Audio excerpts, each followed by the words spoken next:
In the frozen wastes of Midgard, where the eternal winter of Fimbulwinter grips the land in its deathly embrace, a severed head speaks in tongues so ancient that only the sons of gods can comprehend their meaning. This is Mimir, the smartest man alive, reduced to a consciousness trapped within decapitated flesh, yet possessing knowledge that spans across every pantheon that has ever existed or will exist. But here's what will shatter your understanding of everything you thought you knew about the God of War saga. The being hanging from Kratos' belt like a common waterskin orchestrated his own decapitation. Every insult that drove the ghost of Sparta to cut off his head, every direction to the witch who would reanimate him, every carefully placed word that led to his liberation from that cursed tree, all of it was calculated with the precision of someone who had seen this moment play out across 1,000 different prophecies. He knew Kratos would come. He knew the God of War would need a guide, but what he didn't tell them, what he couldn't tell them, was that in hushed moments when no one else can hear, he whispers names in Celtic tongue, names of entities that make Odin look like a benevolent grandfather, names of his true kin, who are searching for their lost trickster across every branch of Yggdrasil. The smartest man alive knows that the story of the Norse pantheon's fall is merely a prelude to something far more ancient and terrible, stirring in the lands mortals call Ireland and Scotland. The paradox of Mimir's existence defies all logic of mortality and divinity alike. Here exists a being who knows the true names of every god across every realm, who has walked through Olympus before its fall, who has sat in the halls of Ra before the sand swallowed the pyramids, who has danced with the fairy folk of the Celtic otherworld. His knowledge encompasses the location of every hidden realm, the weakness of every immortal being, the truth behind every prophecy, and the real meaning behind every myth mortals have whispered around their fires since time began. But knowledge, as Mimir himself often says, with bitter irony in his Scottish accent, comes with a price that would make even the gods weep.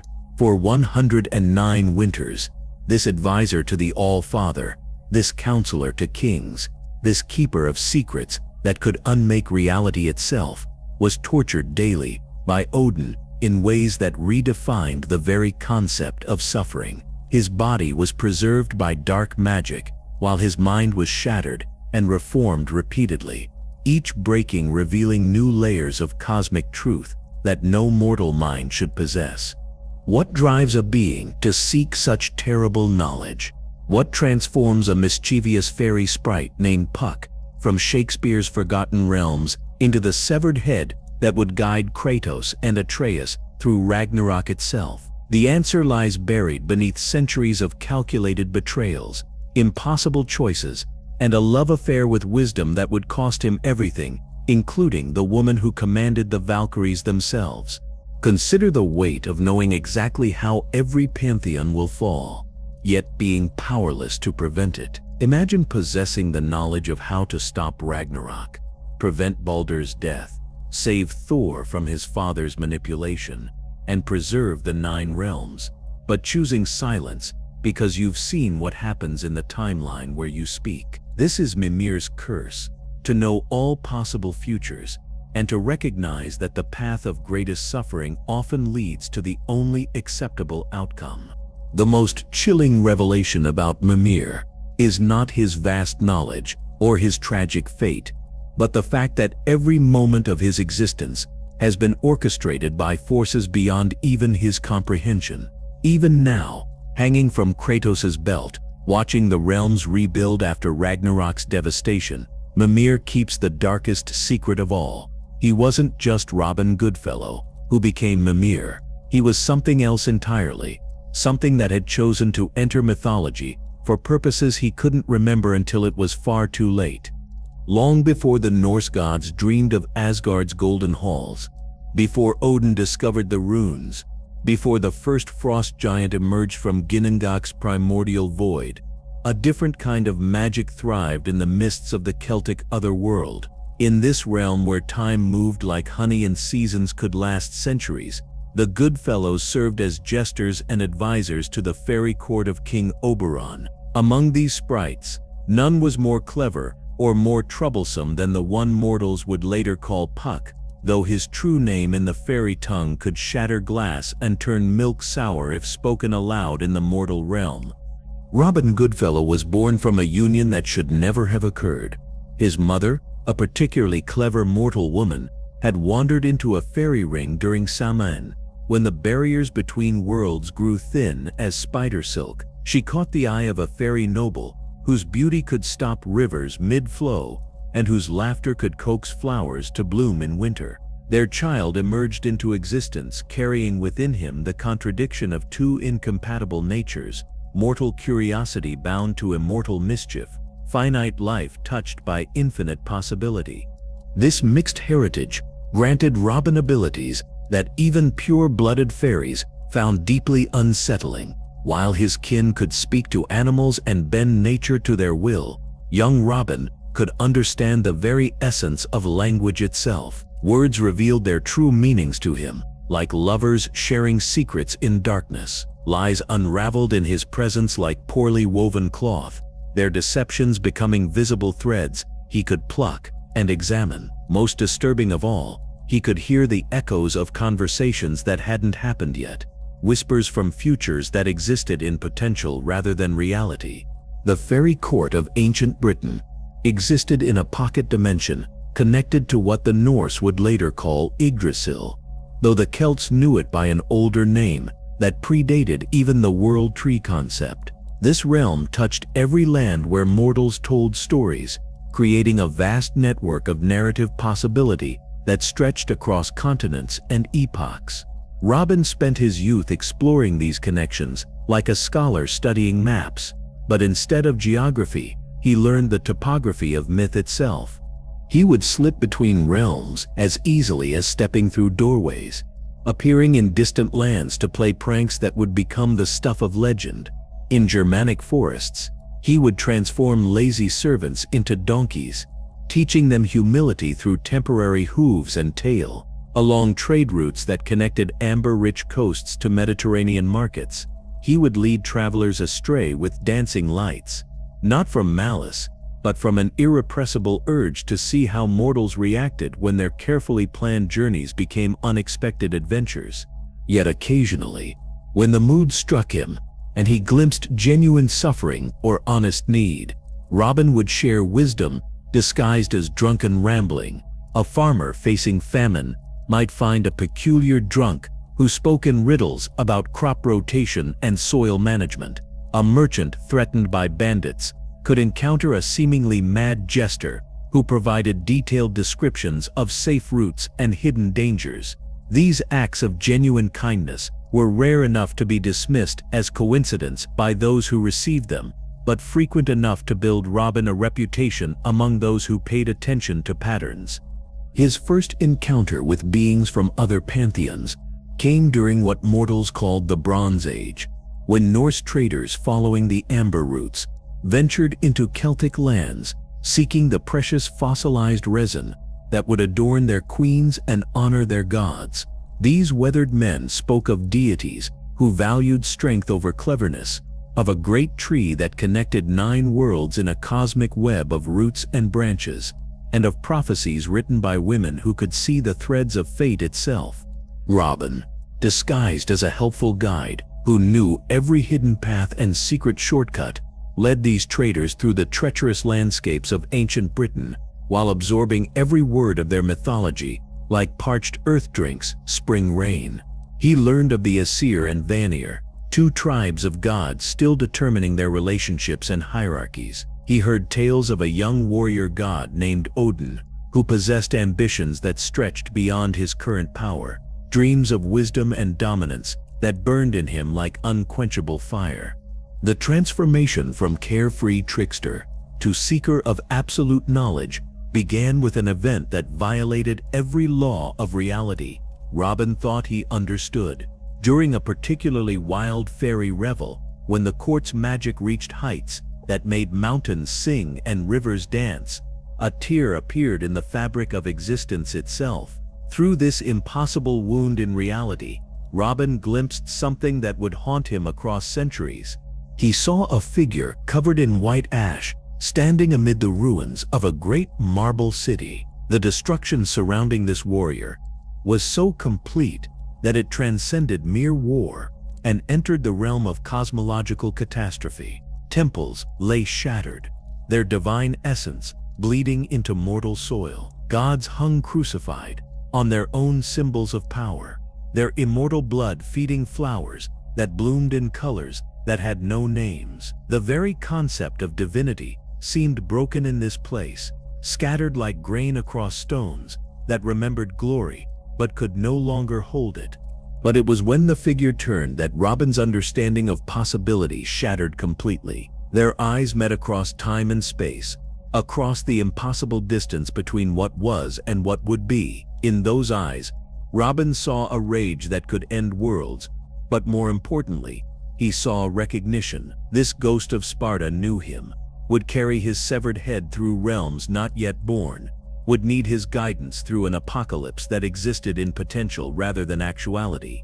This vision crashed through Robin's consciousness like a boulder through still water, sending ripples of implication in every direction. The fairy folk lived in an eternal present, caring little for past or future beyond their immediate entertainment value. Time, for them, was a river to splash in rather than a current to navigate. But Robin now understood that this river had destinations, that it flowed toward moments of such significance that they created their own gravity, pulling all possible futures into their orbit. The implications were staggering beyond mortal comprehension. If he could see this future, if this moment existed in potential, then time itself was not the linear progression mortals assumed, but something far more complex and malleable. Every decision created branches of possibility. Every choice spawned new timelines that existed simultaneously until observation collapsed them into singular reality.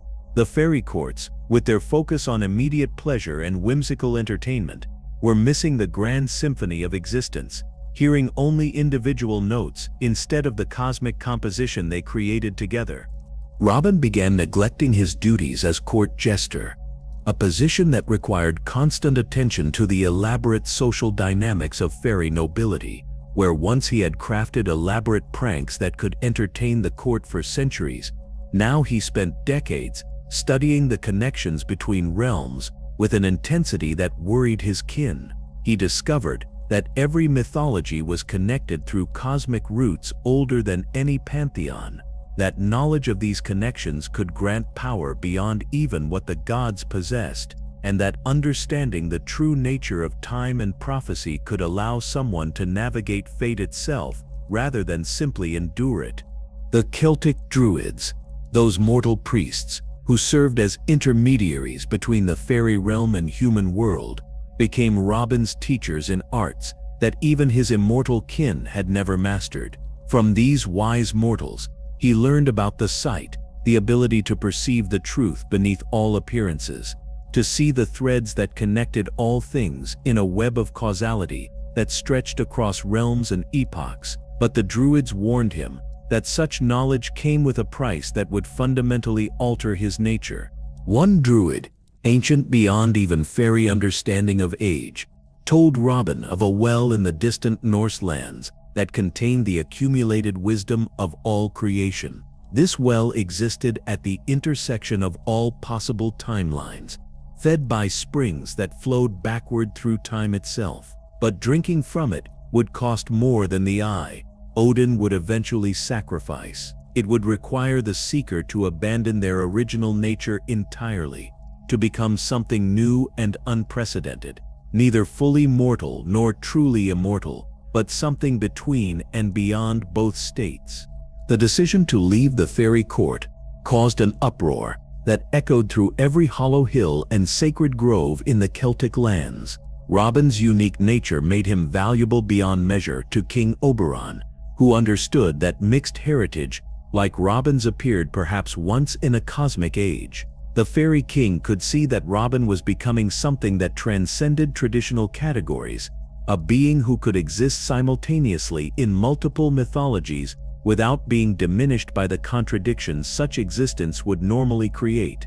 Oberon himself tried to forbid the departure, attempting to bind Robin with traditional fairy magic that had never failed to hold even the most rebellious of his subjects. But the fairy king made a crucial mistake in assuming that conventional enchantments could contain someone whose very existence violated conventional rules. The mixed blood that flowed through Robin's veins, mortal wisdom combined with immortal power, allowed him to slip through magical contracts like smoke escapes through fingers. On a Beltane morning, when the barriers between worlds were at their weakest, Robin simply walked out of the other world and into the mortal realm. Behind him, the fairy court erupted in chaos as centuries of carefully maintained social order crumbled without their most talented entertainer and wisest advisor. But Robin never looked back. His attention focused entirely on the journey ahead and the transformation that awaited him in the northern lands where young gods dreamed of power they couldn't yet comprehend. The journey from the Celtic lands to the Norse territories took Robin through landscapes that existed in multiple dimensions simultaneously, places where reality wore thin and different mythologies bled through into each other like watercolors in rain. He passed through the Black Forest where Germanic tribes worshipped gods that would later merge with the Norse pantheon, their prayers creating echo chambers that amplified divine power across realms. He witnessed the birth of runic magic, during moments when Odin had not yet discovered the symbols that would grant him dominion over fate itself. As Robin traveled northward, he could see the foundations of what would become the Nine Realms, when they were still forming from the creative tension between fire and ice. Muspelheim's flames reached toward Niflheim's frost, across the void of Ginnungagap, their meeting creating sparks that would eventually become stars, worlds, and the first stirrings of conscious thought. The cosmic architecture was still malleable in this primordial epoch, still accepting influences from beings who understood how to shape reality through will and wisdom rather than brute force. It was during this transformative journey that Robin Goodfellow chose to abandon his fairy name completely and adopt a new identity that would define him for ages to come. The Norse peoples he encountered could not properly pronounce the Celtic sounds of his true name, their tongues unused to the liquid syllables that carried fairy magic in their very pronunciation. Instead, they called him Mimir, which in their evolving language meant the Rememberer or the Wise One. This new name was far more than simple convenience or cultural adaptation. It represented a statement of fundamental intent, a declaration that Robin Goodfellow the trickster was dying by choice, sacrificed on the altar of greater purpose. Mimir the seeker of absolute knowledge was being born from the ashes of fairy whimsy, emerging as something that had never existed in any mythology before this moment. He was becoming a bridge between pantheons, a consciousness that could exist simultaneously in multiple divine systems without being corrupted or diminished by their contradictions.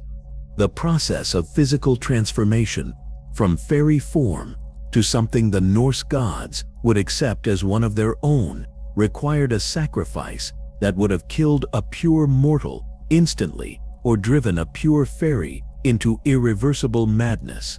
Robin had spent months studying transformation texts from Egyptian mysteries, documents that described how consciousness could be transferred between forms while maintaining essential identity. These ancient papyri spoke of rituals performed during celestial alignments that could fundamentally alter the nature of existence itself.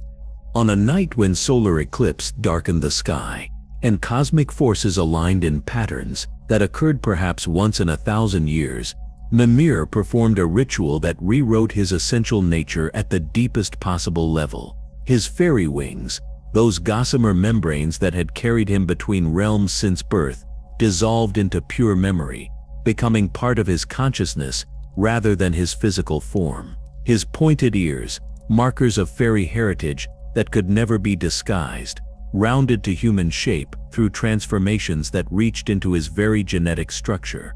Most dramatically, his eyes changed from the distinctive violet orbs of the fairy folk to the deep blue of northern skies, a transformation that represented more than cosmetic alteration. Fairy eyes could see through all illusions and perceive the true nature of things, regardless of their apparent form. By changing his eyes, Mimir was choosing to see the world as mortals and gods did, accepting limitation in exchange for the ability to understand and relate to beings who lived within those same constraints.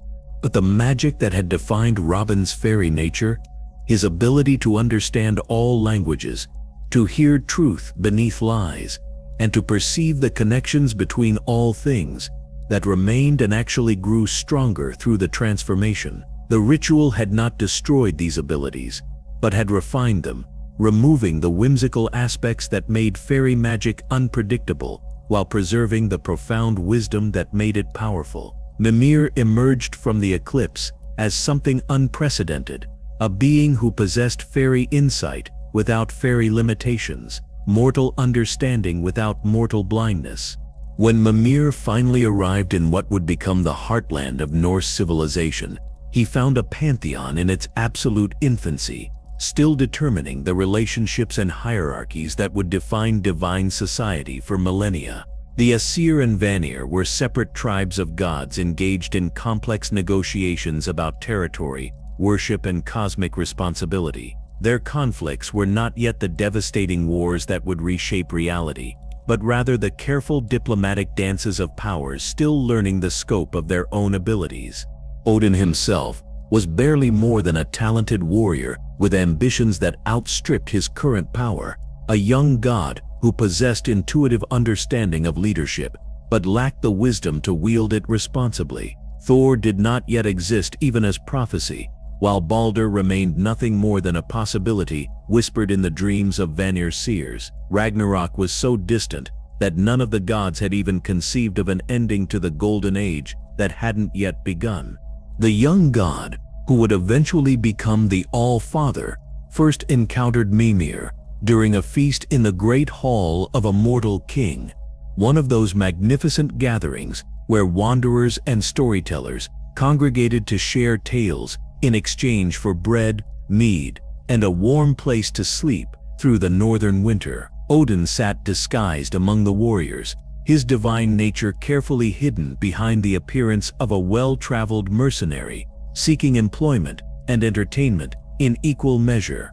Mimir had established himself at this feast as a storyteller of extraordinary skill, recounting histories and prophecies from distant lands with details so vivid that listeners could almost smell the incense of Egyptian temples or feel the heat radiating from Greek forge fires.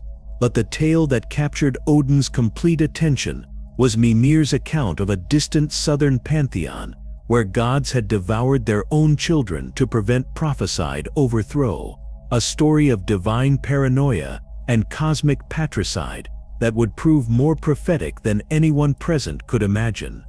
This tale fascinated Odin, not for its entertainment value, but for the strategic implications it carried, the warning it represented about the relationship between prophecy and power. After the feast concluded, and other guests had dispersed to their sleeping chambers, the future All-Father approached Mimir privately, dropping his mortal disguise like a cloak and revealing the divine radiance that burned within him like captured starlight.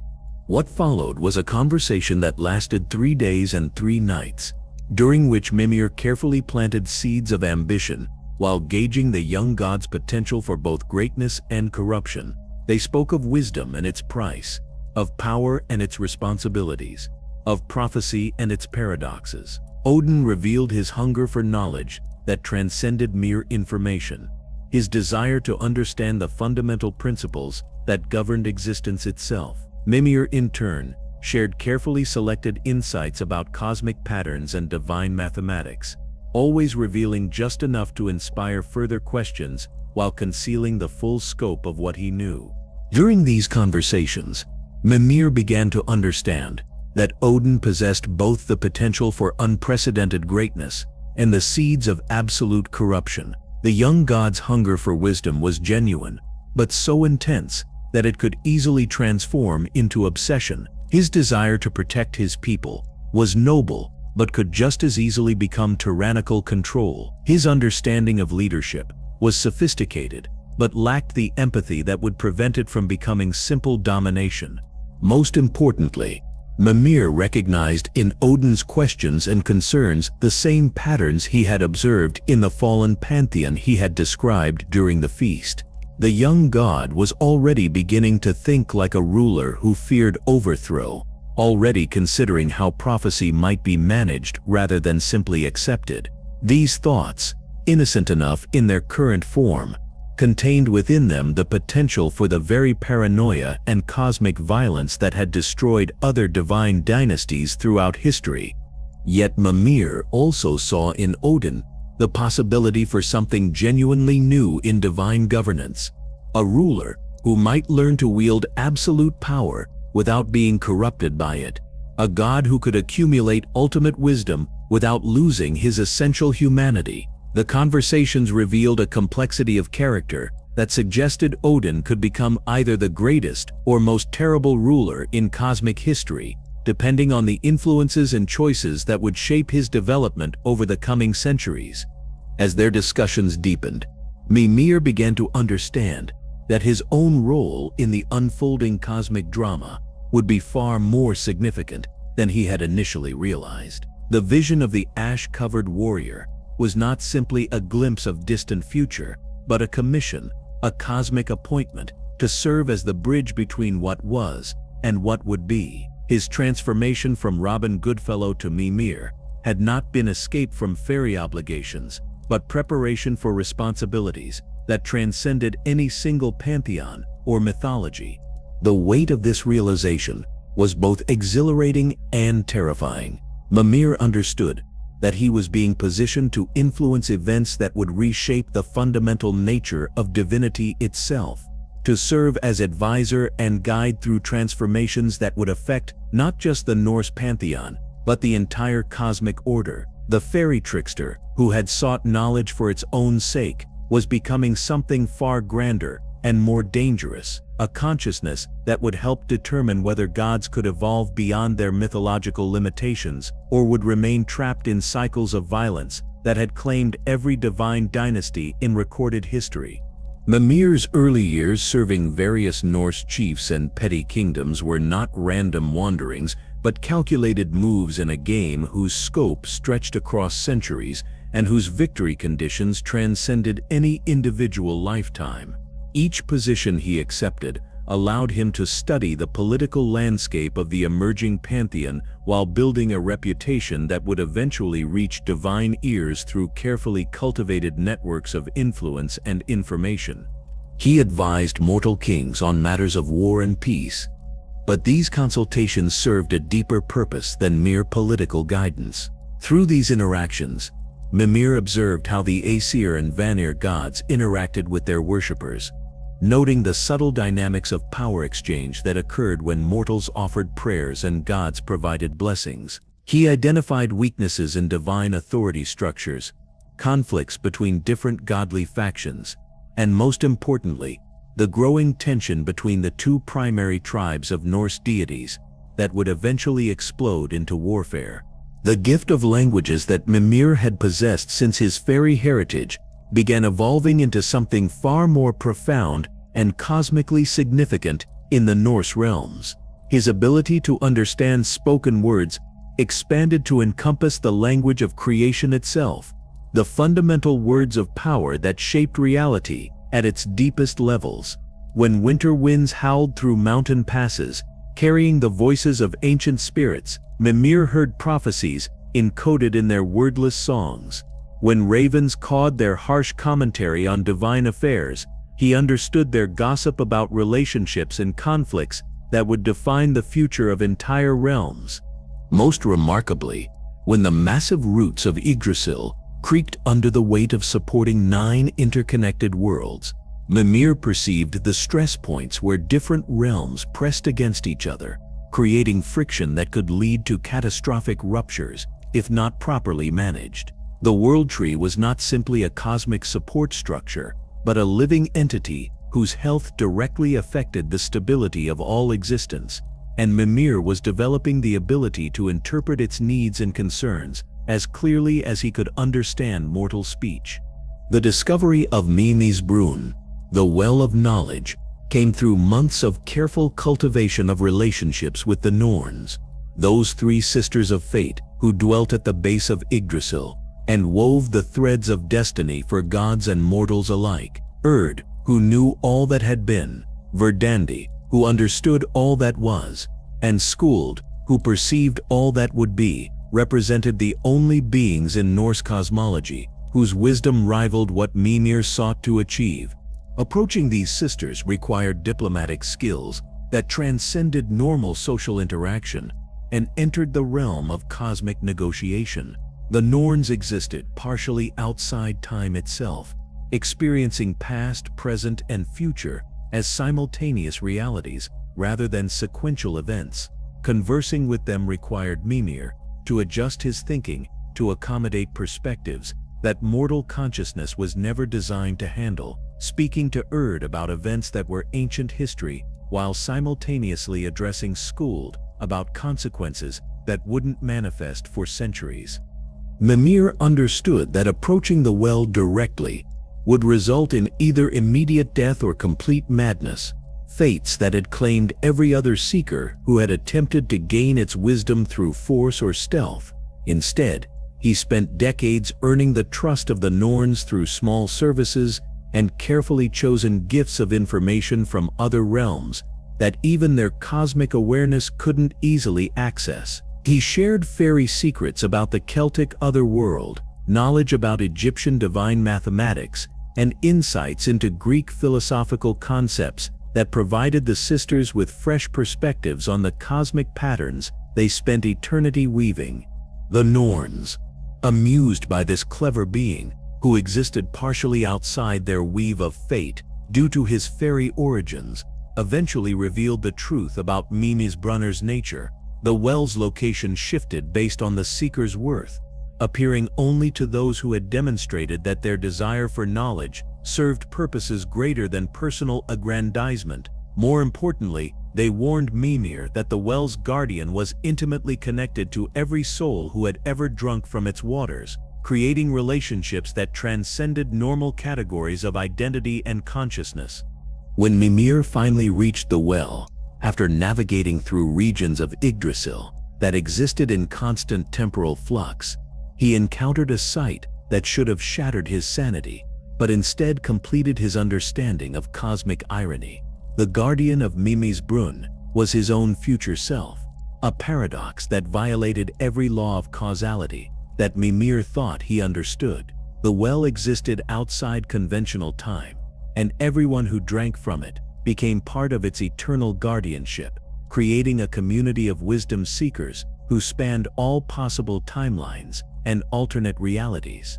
The conversation between Mimir and his future self lasted subjective years, while occupying only moments in normal time, a discussion that covered not just the price of drinking from the well, but the fundamental nature of knowledge itself. His future self explained that wisdom was not simply accumulated information, but understanding that transcended individual perspective, awareness that allowed consciousness to perceive truth regardless of personal bias or cultural limitation. Understanding this temporal complexity, Mimir negotiated not simply for a drink from the well, but for the right to become its primary guardian across all timelines and possibilities. The price demanded was not merely an eye, the sacrifice that Odin would eventually make, but the fairy sight that had allowed Mimir to see through illusions and transformations since birth. This represented a far more profound sacrifice than physical mutilation, requiring him to abandon perceptual abilities that were integral to his essential nature. The physical act of removing his eye was secondary to the spiritual amputation of his fairy heritage, most precious gift, as his sacrificed eye dissolved in the well's waters, its fairy magic dispersing into the cosmic information matrix that the well represented. Mimir experienced something that redefined his understanding of existence itself. Every possible version of his life occurred simultaneously in his consciousness, creating a temporal symphony where all potential choices played their melodies at once. He witnessed himself as Robin Goodfellow dancing in fairy rings that existed in eternal spring, as a severed head dispensing wisdom to warriors seeking guidance, as a traitor to Odin whose betrayal served purposes beyond immediate comprehension, as a savior of realms whose salvation required methods that appeared indistinguishable from destruction. Every decision he had made, or could make, existed simultaneously in his awareness, creating understanding that transcended sequential experience and entered the realm of pure comprehension. The knowledge that crashed into Mimir's consciousness was not simply information about facts and events, but understanding of the underlying patterns that connected all existence. He could perceive the mathematical relationships that govern divine behavior, the cosmic algorithms that determined how pantheons rose and fell, and most importantly, the fundamental principles that allowed consciousness to navigate between different levels of reality without losing essential identity. What emerged from the well was something unprecedented in any pantheon's history. Mimir possessed not just knowledge but understanding, not simply facts but context that allowed him to perceive how individual events fit into larger patterns of cosmic development.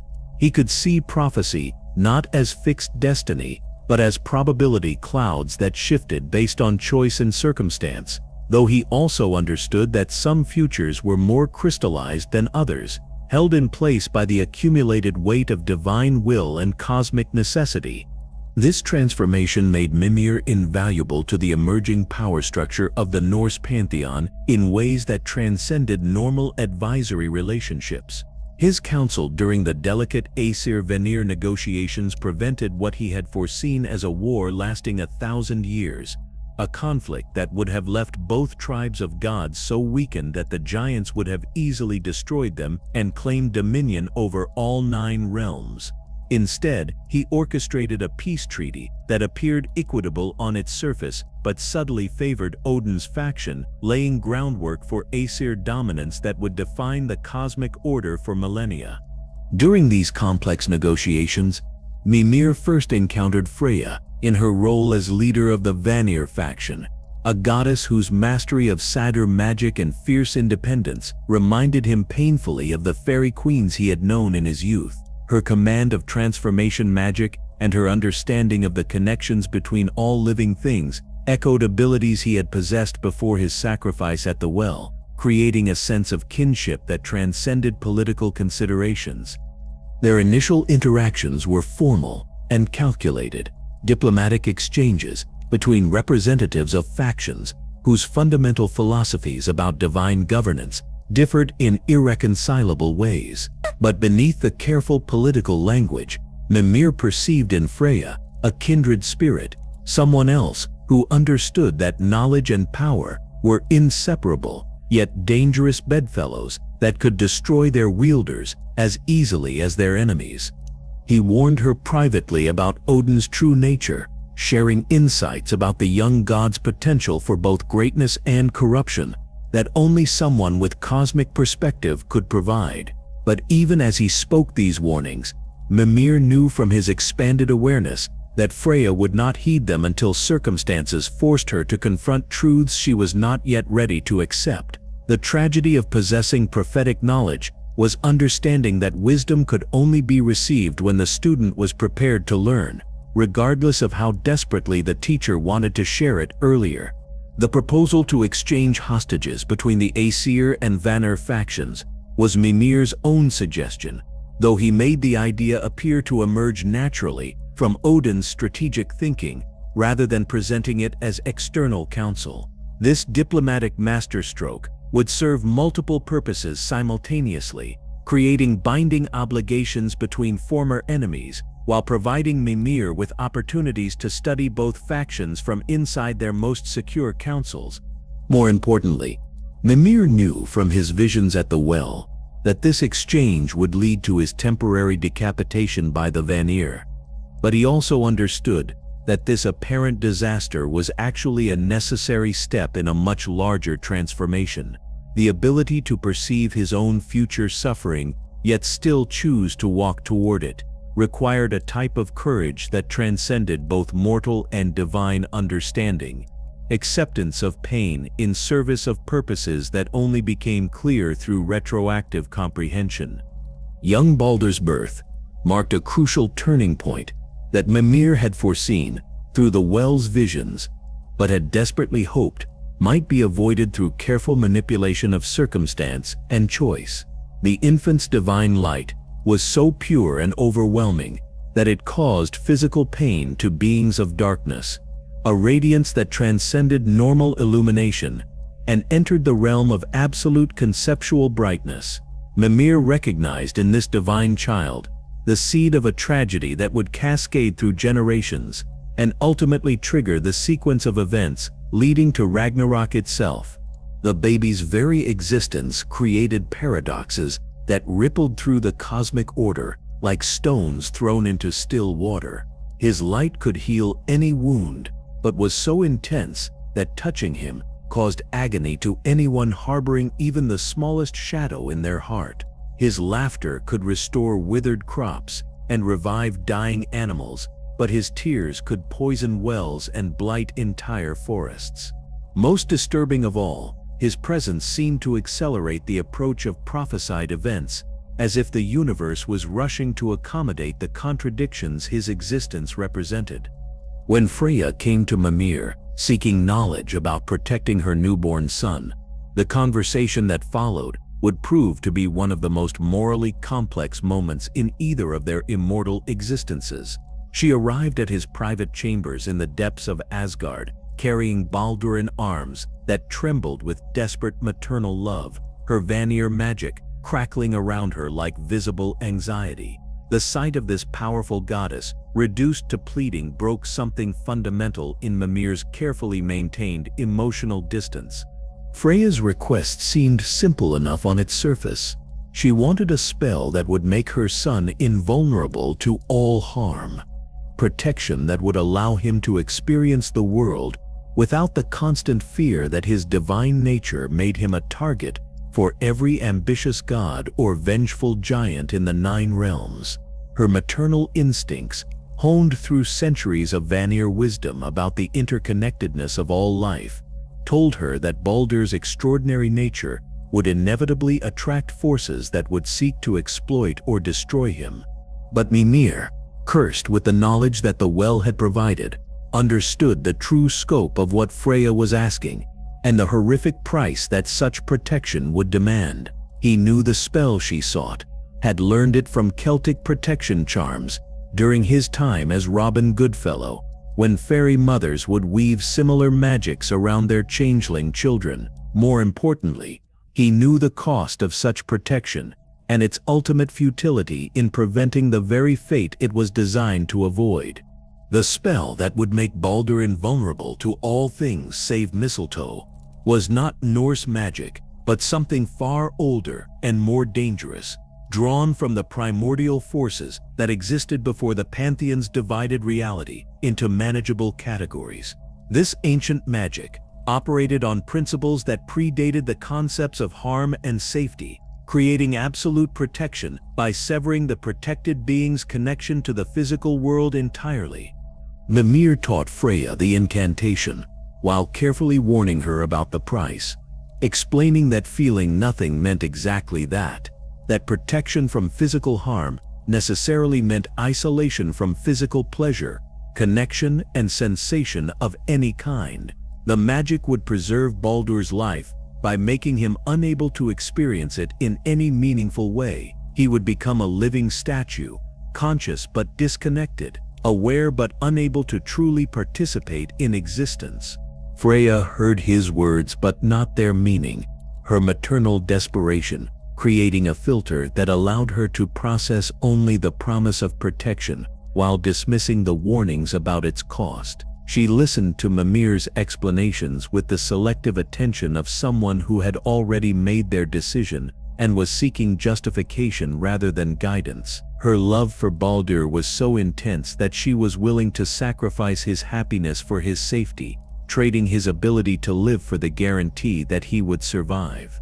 The ritual itself took place in the deepest chamber of Asgard, a location so far beneath the golden halls that even Heimdall's all-seeing gaze could not penetrate its shadows. The chamber existed in a pocket of space that predated Asgard's construction, a natural cave system that had been incorporated into the realm's foundation when the gods first established their divine stronghold. Its walls were carved with symbols that no living being could read, prophecies written in languages that had been forgotten before the first word was spoken. Mimir provided the incantations, speaking ancient Celtic protections through lips that had once laughed in fairy rings, while Freya wove them into Norse magical frameworks with the desperate precision of a mother trying to save her child's life. Odin, despite his growing paranoia about prophecy and fate, participated in the binding by providing runic amplifications that would make the spell absolutely unbreakable. The magic they wove together was a masterpiece of protective enchantment that represented the collaborative effort of three distinct magical traditions. The spell required a living sacrifice for each year of Baldur's life that would be protected, a price that Freya paid by giving pieces of her own divine essence, literally diminishing herself to create a shield around her son. With each year of protection she purchased, Freya became slightly less than she had been, her Vanir magic growing weaker, her connection to the natural world becoming more tenuous. She was sacrificing her own divinity to preserve his, trading her power for his safety in a transaction that would define both their destinies. As the spell took hold with the inexorable certainty of cosmic law, Baldur's infant cries ceased immediately and permanently. The divine child who had entered the world, screaming with the passion of new life, fell silent in a way that transcended mere quiet and entered the realm of absolute absence. His eyes, which had previously blazed with divine light bright enough to illuminate entire halls, became flat and empty like polished stones that reflected light without generating any warmth or life. The baby no longer reached for his mother's comforting warmth or recoiled from unexpected cold. He ceased to respond to gentle touches or sudden noises, to sweet songs or harsh voices. The physical comfort that should have been his birthright as a beloved divine child became meaningless to him, as foreign as concepts from mythologies he would never encounter. Most heartbreaking of all, he stopped crying when hungry or tired, his basic needs becoming irrelevant to a consciousness that could no longer feel them. Mimir observed the exact moment when Freya realized the full scope of what she had accomplished, watched the horror dawn in her eyes as she understood that her son would never feel her love, never experience joy in discovery, never know the simple pleasure of a cool breeze on a warm day, or the satisfaction of appetite fulfilled by nourishing food. The protection was perfect in its completeness and perfectly cruel in its thoroughness. The first major disagreement between Mimir and Odin emerged in the immediate aftermath of Baldur's cursing, a philosophical conflict that would define their relationship for centuries to come. Mimir, despite existing as a valued advisor entirely dependent on Odin's continued favor for his position and influence, found the courage to speak truth to power with a directness that surprised even himself. He told Odin that the spell would not prevent Baldur's foretold death, but would ensure it, that invulnerability without feeling would drive the young god toward madness that would manifest as suicidal behavior. Mimir explained that prophecy was not simply prediction, but probability mathematics, that trying to prevent foretold events through direct opposition typically created the conditions necessary for those events to occur through alternate means. The universe possessed a form of narrative momentum that made certain outcomes nearly inevitable once sufficient cosmic forces had aligned to support them. Fighting prophecy directly was like trying to dam a river by standing in its path rather than redirecting its flow. Odin's response revealed both his growing paranoia and his fundamental misunderstanding of the relationship between knowledge and wisdom. Rather than considering Mimir's counsel, or engaging with the philosophical implications of prophecy and fate, the All-Father chose to demonstrate his power through punishment. He placed Mimir's consciousness in a sealed box for 13 days and nights, a magical container that existed outside normal space and time, leaving him alone with his thoughts in absolute isolation. This imprisonment was more than simple punishment, but rather a calculated lesson about the nature of their relationship and the boundaries of acceptable discourse. During those 13 days, Mimir experienced a form of sensory deprivation that would have driven mortals insane and left most gods gibbering with terror. He existed in perfect darkness and absolute silence, unable to perceive anything beyond his own consciousness, yet remaining fully aware of the passage of time as it crawled by with agonizing slowness. When finally released from this magical prison, Mimir never again directly challenged Odin's decisions or questioned his judgment in public forums. Instead, he learned to guide through suggestion and carefully planted doubts, to influence through indirection rather than confrontation. This dynamic would define their relationship for the coming ages, a complex dance of manipulation and counter-manipulation that both parties understood perfectly but never acknowledged openly. The change in their interaction patterns was subtle but profound, representing a shift from advisor to ruler relationship to something more complex and potentially dangerous. Mimir continued to provide valuable counsel and strategic guidance, but now every suggestion carried undertones of hidden agenda. Every piece of advice contained the possibility of deliberate misdirection. Odin began to wonder whether his most trusted counselor was truly loyal or was playing a game whose rules and objectives remained opaque even to divine perception. This uncertainty created a feedback loop of escalating paranoia and counter-surveillance that would eventually consume both participants. Odin would test Mimir's loyalty through increasingly complex scenarios, while Mimir would adjust his responses to maintain the appearance of faithfulness while pursuing objectives that transcended immediate political considerations. Their relationship became a masterclass in political psychology, demonstrating how even the closest advisor-ruler partnerships could be corrupted by the fundamental incompatibility of absolute power and genuine wisdom.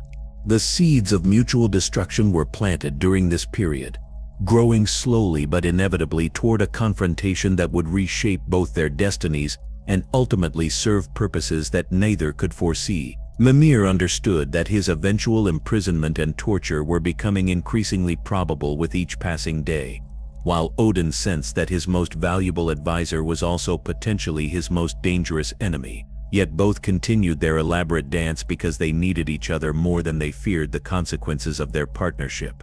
The tragic irony was that both Mimir and Odin possessed fragments of wisdom that, combined properly, could have prevented much of the suffering that would follow, but their relationship had become poisoned by the very knowledge and power they sought to accumulate, creating barriers to communication that made collaboration impossible even when cooperation was clearly in both their interests. They were becoming trapped in a cycle of mutual manipulation that would define the remainder of their association and ultimately contribute to the destruction of everything they claimed to be protecting. The centuries following the Aesir-Vanir peace treaty witnessed the Norse pantheon's ascension to unprecedented heights of power and influence, with Asgard's golden halls becoming the undisputed center of cosmic authority throughout the 9 realms. Mimir, now permanently established as Odin's primary advisor, despite his growing reservations about the All-Father's methods, orchestrated a complex web of alliances and trade agreements that transformed what had been a collection of loosely connected worlds into an empire that functioned with mechanical precision under Aesir dominance. The establishment of the Bifrost represented the crowning achievement of this systematic expansion, though Mimir ensured that Heimdall received full credit for its conception and construction to avoid appearing to accumulate power independently of Odin's direct authority. The Rainbow Bridge accomplished far more than simply connecting distant realms through convenient travel routes. it created an absolute monopoly on inter-realm movement that required explicit Aesir approval for any significant journey between worlds, transforming what had been free passage into carefully regulated privilege. Every dwarf merchant, seeking to trade their masterwork weapons and tools in Midgard's markets, now passed under Heimdall's all-seeing scrutiny, their business plans and political affiliations becoming matters of Asgardian record. Light elf diplomatic delegations visiting Vanaheim to maintain their ancient cultural connections found themselves subjected to questioning about their intentions and loyalties that seemed friendly but carried clear implications about the consequences of displeasure. Most significantly, any giant attempting to leave the increasingly isolated Jotunheim was automatically classified as a potential threat, requiring immediate investigation and probable detention. During this period of expansion and consolidation, Mimir convinced Odin to permit him diplomatic journeys to other pantheons, ostensibly to gather intelligence about potential threats, but actually to satisfy his own insatiable curiosity about the broader cosmic patterns that connected all mythological systems. These expeditions required him to be transported in an enchanted container that preserved his consciousness while rendering him effectively invisible to hostile divine detection, allowing him to observe and interact without revealing the full scope of Norse capabilities or intentions. His first such journey took him to the Egyptian realms, where the ancient pantheon had achieved a form of stability that Nordic gods could barely comprehend. The desert gods had learned to rule through accumulated wisdom rather than raw power, creating systems of governance that could function effectively across millennia without requiring constant divine intervention. Mimir was received by Thoth, the ibis-headed deity of wisdom and writing, who found his condition fascinating rather than horrifying and welcomed the opportunity to discuss the nature of knowledge with someone who had paid such an extraordinary price to obtain it. From Thoth, Mimir learned about the concept of divine mathematics, a sophisticated philosophical framework that suggested all prophecies and potential futures could be calculated through complex equations that factored in divine will, accumulated mortal prayer, and fundamental cosmic constants. The Egyptian god shared hieroglyphic texts that described recurring patterns of pantheon collapse, documented cycles of creation and destruction that suggested all mythologies were variations on underlying themes that transcended individual cultural expression. Most disturbing among these ancient documents was a passage describing what the Egyptians called the marked warrior, a figure who would appear at each pantheon's moment of maximum crisis, covered in the ashes of his destroyed family, and carrying weapons forged from primordial chaos itself. This being would serve as both destroyer and catalyst, ending existing divine orders not through malice, but through the inexorable momentum of cosmic necessity. The description matched Mimir's vision of the ash-covered figure so precisely that he began to understand his own role in patterns far larger than Norse mythology. The journey to the Greek lands proved even more revelatory and philosophically challenging than his Egyptian expedition. Mimir arrived during the absolute height of Zeus's paranoia about prophesied overthrow by his own children, witnessing firsthand the toxic combination of unlimited power and existential fear that was slowly poisoning Olympus from within. The golden halls of the Greek gods echoed with suspicion and barely contained violence, creating an atmosphere of perpetual crisis that made Nordic political tensions seem mild by comparison. In these magnificent but poisoned halls, Mimir observed the young god of war, Ares, whose uncontrolled rage and bloodlust suggested someone capable of extraordinary violence if properly motivated by grief or betrayal. He studied Athena's calculating wisdom and strategic brilliance, recognizing in her the same type of divine intelligence that Odin possessed, but tempered by a different philosophical framework about the proper relationship between gods and mortals. Most significantly, he encountered a young Spartan warrior named Kratos, who served the Greek gods with devotion so absolute that it would inevitably transform into equally absolute hatred when that devotion was betrayed. The private conversation between Mimir and Athena took place in her temple's inner sanctum, where the goddess of wisdom shared her vision of divine evolution that would prove more prophetic than either participant could imagine. She spoke of gods needing to transcend their physical forms to achieve true enlightenment, abandoning the limitations of corporal existence to become pure concepts that could survive the destruction of their mythological frameworks. Her words carried a weight that made even Mimir uncomfortable, suggesting possibilities that challenged fundamental assumptions about the nature of divine identity and continuity.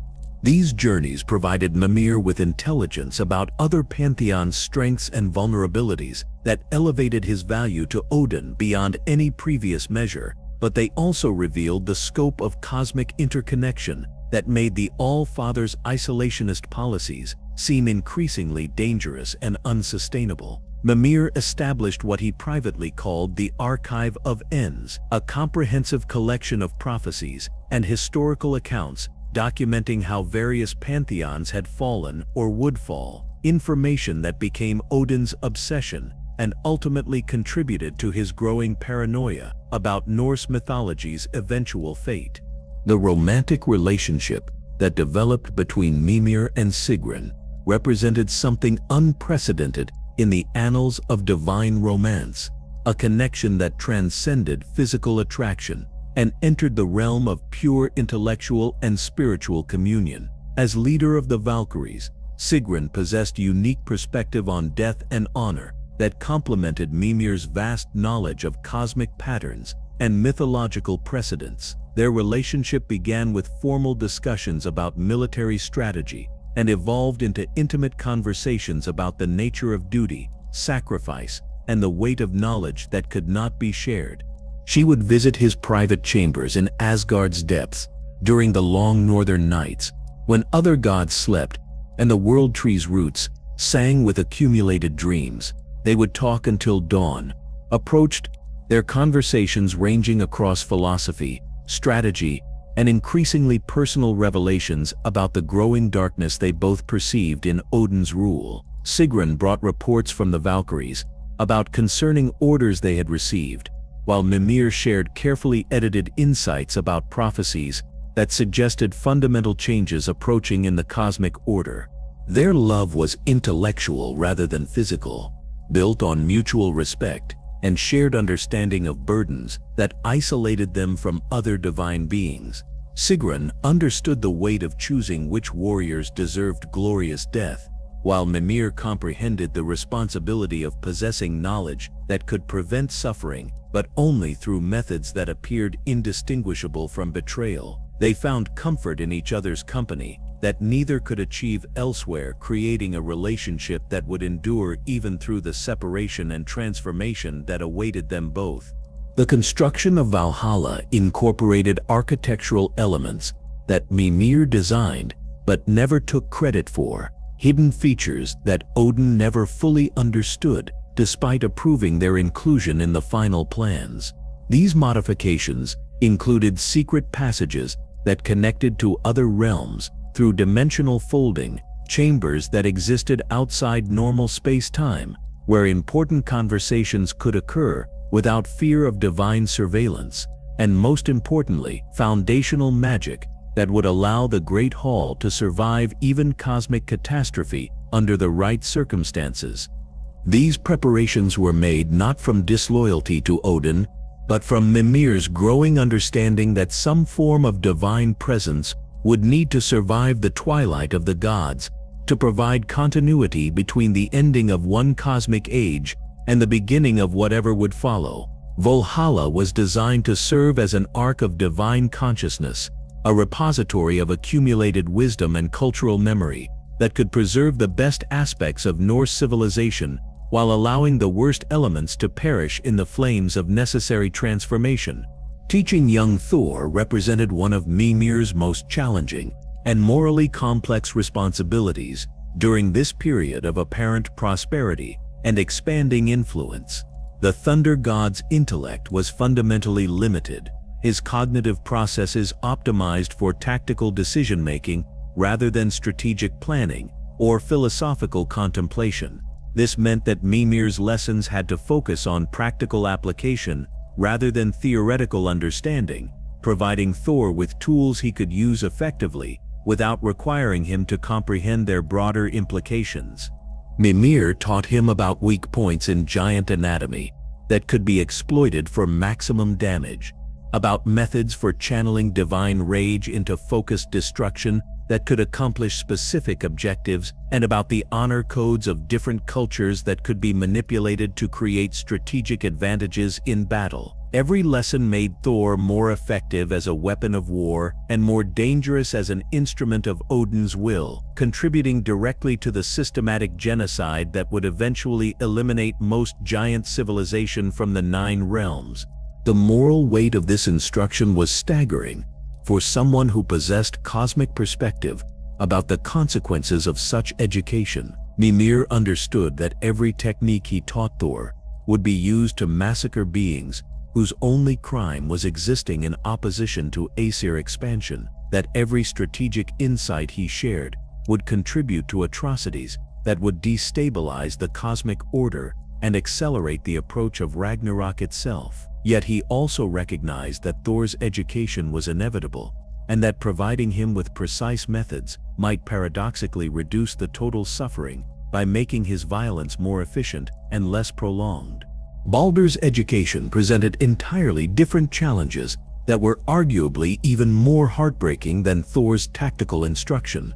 The young god possessed sophisticated intellectual capabilities, but could not experience the emotional context that gave knowledge meaning or purpose. Mimir found himself in the impossible position of teaching someone about love through logical analysis, about beauty through mathematical descriptions, about joy through chemical explanations of neurological processes that Baldur's cursed condition made impossible to experience directly. These lessons created a form of torture for both teacher and student, as Baldur absorbed complex information with perfect comprehension, while remaining fundamentally incapable of understanding why any of it mattered. He would ask Mimir to describe sensations he could never feel, emotions he could never experience, pleasures he could never enjoy. The cursed god built an encyclopedic understanding of experiences that remained forever theoretical, creating a library of knowledge about life that served only to emphasize his exclusion from it. The discovery of Tyr's secret missions to establish peaceful relationships with other pantheons created one of the most delicate political situations that Mimir would navigate during his centuries of service to Asgard's throne. The god of war and justice had been conducting unauthorized diplomatic contacts with Egyptian, Greek, and even distant Eastern pantheons, directly contradicting Odin's increasingly isolationist policies that sought to maintain Norse superiority through careful control of inter-pantheon communication and influence. When Mimir uncovered evidence of these clandestine journeys, including mystical artifacts that Tyr had hidden throughout the 9 realms, and detailed reports about foreign divine customs and capabilities, he faced a choice that would define his relationship with both gods for centuries to come. The evidence was damning enough to justify charges of treason that could result in Tyr's imprisonment or execution, yet the noble god's intentions were clearly focused on preventing the type of inter-pantheon warfare that had devastated other mythological systems throughout cosmic history. Mimir chose a middle path that required extraordinary diplomatic skill and moral flexibility, informing Odin about Tyr's unauthorized travels while carefully framing them as intelligence-gathering missions rather than peace initiatives. This deception demanded constant management and creative interpretation, editing Tyr's detailed cultural reports to emphasize potential threats rather than opportunities for mutually beneficial cooperation, subtly altering translations of foreign diplomatic messages to maintain Odin's paranoid worldview while allowing Tyr to continue his essential work. The delicate balance required to maintain this elaborate deception consumed enormous amounts of Mimir's time and attention, forcing him to develop multiple versions of every report and carefully track which information had been shared with which divine authority. He had to anticipate Odin's questions and prepare responses that would satisfy the All-Father's suspicions without revealing the true scope of Tyr's peaceful accomplishments or the genuine respect that foreign pantheons were developing for Norse diplomatic initiatives. This systematic misdirection represented one of Mimir's most morally complex achievements, a masterpiece of political manipulation that served noble purposes through fundamentally dishonest means. He was protecting Tyr's life and allowing crucial diplomatic work to continue, but only by undermining Odin's ability to make informed decisions about foreign policy and cosmic security. The arrangement would eventually collapse under the weight of its own contradictions, but for centuries it prevented open conflict between two gods whose philosophical differences about divine governance were fundamentally irreconcilable. During this same period, Mimir began developing new forms of magic that represented his most ambitious attempt to prepare for the catastrophes he had foreseen through his enhanced cosmic awareness. By combining runic enchantments with Egyptian cartouches, Greek divine words of power, and Celtic transformation spells, he created hybrid magical systems that could function across pantheon boundaries and survive the type of cosmic upheaval that typically destroyed all local mystical traditions. These revolutionary magical innovations were taught selectively to gods and powerful beings whom Mimir calculated would survive the coming apocalypse and could preserve essential knowledge through whatever transition awaited divine civilization. The recipients of this education were chosen not for their loyalty to Odin or their positions in Asgardian hierarchy, but for their fundamental character traits that suggested they would prioritize wisdom preservation over personal advancement when cosmic crisis made such choices necessary. The creation of these cross-pantheon magical systems required Mimir to violate numerous treaties and agreements that prohibited sharing mystical knowledge between mythological frameworks, actions that could have resulted in severe punishment if discovered by divine authorities in any of the involved pantheons. He was essentially conducting magical espionage on a cosmic scale, stealing techniques from multiple divine traditions and combining them in ways that their original practitioners would have considered blasphemous or dangerous. Building Odin's library became Mimir's greatest constructive project, and simultaneously his deepest source of regret, a monument to accumulated wisdom that also served as a symbol of the All-Father's growing obsession with controlling information and preventing knowledge from reaching those who might use it to challenge Asgardian authority. Every text acquired through trade, conquest, or outright theft was processed through Mimir's consciousness, evaluated for strategic value, and catalogued according to organizational systems that only he fully understood. The library's collection grew to encompass far more than traditional books and scrolls, expanding to include captured prophecies that existed as crystallized light, preserved memories extracted from dying gods and powerful mortals, and fragments of divine essence from fallen deities whose knowledge could be accessed through careful magical manipulation. It became a repository of power that transcended normal concepts of information storage, housing accumulated wisdom from across the cosmic spectrum of divine experience. The sheer scope of knowledge contained within the library's walls made Odin increasingly paranoid about unauthorized access to its contents, leading him to implement security measures that gradually transformed the repository from a source of enlightenment into a fortress of hoarded information. Multiple layers of divine and magical protection were established to prevent anyone other than Odin and Mimir from accessing the most sensitive materials, creating barriers that would persist even after both gods were no longer available to maintain them. Mimir's relationship with Freya during this golden age of Asgardian expansion remained complex and laden with unspoken understanding about shared responsibility for consequences that continued to unfold with inexorable momentum. She knew that he had provided the magical knowledge necessary for Baldur's curse, while also understanding that he had genuinely tried to warn her about its true cost. Their public interactions maintained appropriate diplomatic courtesy, while their private communications involved careful exchanges of information about Odin's increasingly concerning behavior patterns. Freya would share observations from the Valkyries about orders they had received that seemed designed more to increase Odin's control over mortality itself, rather than to serve any legitimate military or strategic purpose.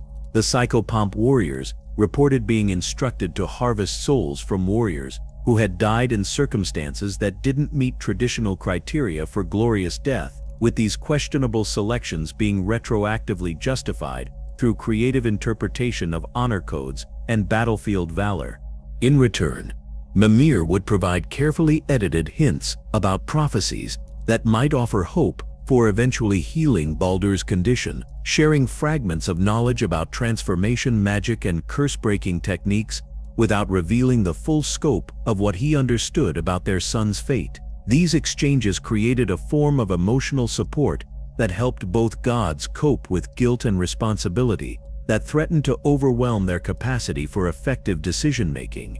A crucial discovery during this period was Mimir's identification of time loops within the structure of prophecy itself, a phenomenon that revealed how predictions could become self-fulfilling through the very act of being spoken and believed. Certain prophetic events were not simply foretold, but were actively maintained by the accumulated belief and expectation of those who knew about them, creating causal loops where effect preceded cause and outcome determined the actions that would supposedly lead to it. This understanding created a paradox where preventing some prophecies required not just changing actions, but erasing knowledge of the prophecy itself, a task that became impossible once figures like Odin had learned of their foretold fate and become obsessed with either fulfilling or preventing it. The more a prophecy was studied, discussed, and planned around, the more fixed it became in the timeline, until certain futures achieved such crystallized certainty that they became functionally inevitable, regardless of any actions taken to avoid them.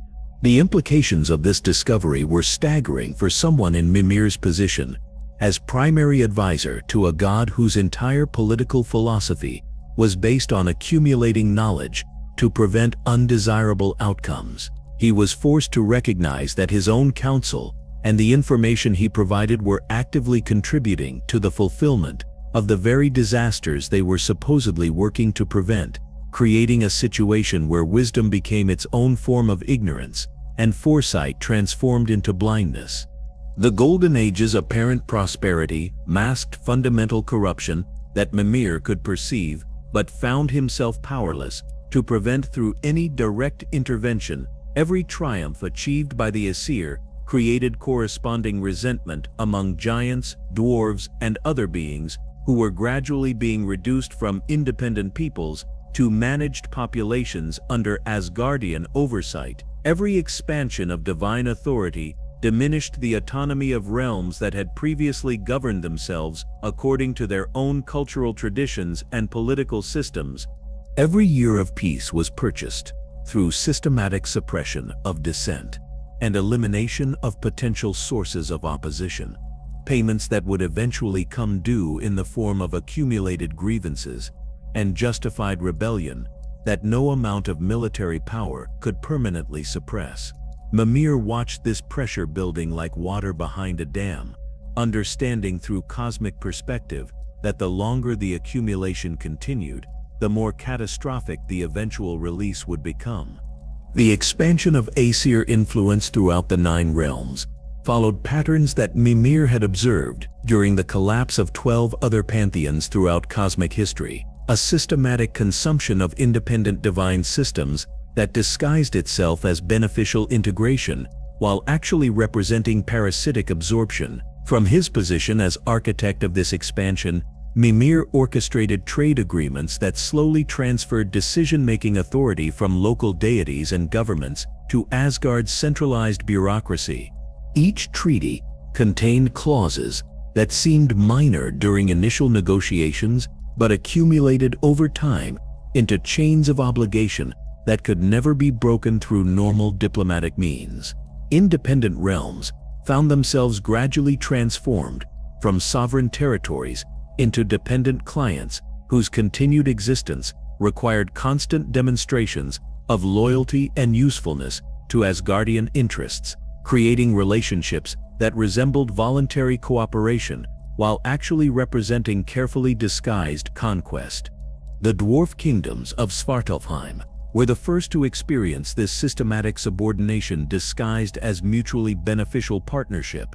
Mimir advised Odin to commission increasingly complex artifacts from the master smiths, each request requiring rare materials that only Asgard's extensive trade networks could provide reliably. Within 3 centuries, the entire dwarf economy had become dependent on Aesir contracts for survival, leaving their proud craftsmen with no choice but to accept permanent diplomatic oversight of their most sensitive projects.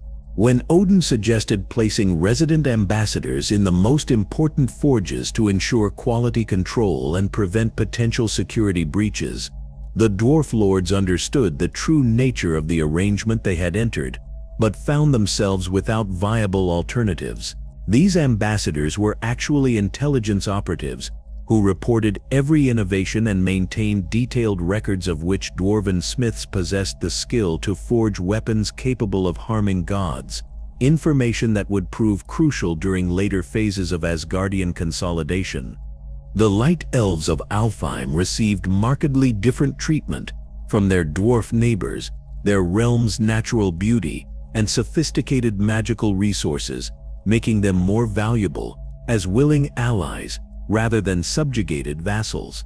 Mimir established what appeared to be generous cultural exchange programs that brought promising young elves to study in Asgard's halls, where they received education in Norse magical traditions and political philosophy that seemed like genuine academic opportunity, but functioned as subtle indoctrination into Aesir superiority. These exchange students returned to Alfheim as enthusiastic advocates for closer cooperation with Odin's court, gradually transforming their homeland's independent magical traditions into derivatives of Asgardian practice. Within centuries, light elf magic had evolved from its original connection to natural forces and seasonal cycles into systematic applications of runic principles that ultimately served Aesir's strategic interests rather than indigenous cultural needs. The transformation was so gradual and apparently voluntary that even the light elf leadership failed to recognize how thoroughly their sovereignty had been compromised until resistance to Asgardian suggestions had become virtually impossible. Their magical traditions had become so intertwined with Norse techniques that separation would have required abandoning centuries of accumulated knowledge and cultural development, a price that seemed too high to pay for independence that many no longer valued. Midgard's human populations presented unique challenges that required Mimir's deepest understanding of mortal psychology and the complex relationship between finite existence and infinite aspiration. Unlike the longer-lived inhabitants of other realms, humans possessed brief lifespans that made traditional long-term manipulation difficult, but also created desperate eagerness for divine favor that could be exploited with devastating effectiveness. Mimir created the system of divine patronage that would define Norse mortal culture for centuries, establishing the fundamental religious framework where warriors who died gloriously would join Odin's eternal army in Valhalla, while those who lived peaceful lives would fade into Helheim's gray shores without hope of meaningful afterlife. This binary choice drove human communities toward increasing violence and militarization, feeding Odin's armies with carefully selected souls, while preventing mortals from developing stable civilizations that might eventually challenge divine authority. The psychological impact of this religious structure was profound and deliberately devastating to human potential for cultural advancement. Mortal societies organized themselves around preparing for glorious death rather than building sustainable prosperity, creating warrior cultures that consumed their own resources through constant warfare while remaining dependent on divine intervention for survival during harsh winters and natural disasters. The communication network that Mimir established between realms represented perhaps his greatest logistical achievement, a vast intelligence-gathering system that surpassed anything previously imagined by divine or mortal authorities. Using carefully bred ravens whose loyalty had been enhanced through magical conditioning, enchanted wells that served as instantaneous communication portals between distant locations, and strategically placed mortal prophets who received visions directly from Asgard, information flowed to Odin with unprecedented speed and accuracy. Every complaint whispered in a Midgard tavern by discontented farmers facing unfair taxation reached Mimir's consciousness within days. Giant gatherings in Jotunheim's most remote valleys were monitored through ravens whose enhanced intelligence allowed them to understand and report complex political discussions. Dwarf lords discovered that their private conversations about Asgardian oversight were being recorded and analyzed by magical devices hidden in their own throne rooms. This surveillance network created a form of cosmic panopticon, where potential rebellion could be identified and addressed before it achieved sufficient organization to pose genuine threats to established order. The psychological impact on subjected populations was as important as the intelligence gathered, as the knowledge that Asgard was always watching created climates of self-censorship and mutual suspicion that made coordinated resistance virtually impossible. During this period, Mimir began documenting what he privately called the Pantheon convergence theory, in texts hidden even from Odin's extensive library system. His observations across multiple mythologies suggested that all divine systems were connected through quantum threads that transcended physical reality, creating a cosmic web where actions in one pantheon generated ripples that affected all others regardless of apparent cultural or geographical separation. The fall of gods in Egyptian mythology would weaken similar deities in Greek and Norse traditions, while the rise of new divine powers in Eastern pantheons would create corresponding opportunities for influence expansion in Western mythologies. This interconnection meant that Ragnarok was not simply a Norse prophecy, but represented part of a larger cosmic pattern affecting every divine system simultaneously, a synchronized transformation that would reshape the fundamental nature of divinity across all existing mythologies. The implications of this theory were staggering for someone in Mimir's position as strategic advisor to a pantheon leader who believed that Nordic isolation could protect his realm from the fate that had claimed other divine dynasties. If the convergence theory was accurate, then Odin's efforts to prevent outside influence while expanding Aesir control were actually accelerating the very cosmic processes that would lead to their destruction. Secret correspondence with surviving giants in Jotunheim revealed the true scope of giant civilization before Odin's systematic campaigns of cultural destruction and physical genocide. The Jotnar possessed sophisticated understanding of cosmic mathematics that exceeded even Asgardian comprehension, their prophecies written as probability calculations that described potential futures as quantum clouds rather than fixed destinations. These mathematical prophecies suggested that multiple simultaneous outcomes could exist until divine observation collapsed them into single timelines, a principle that made traditional approaches to fate prevention not just ineffective but actively counterproductive. Giant calculations indicated that Odin's obsession with preventing Ragnarok was actually creating the cosmic conditions necessary for its manifestation through what they termed observational causality.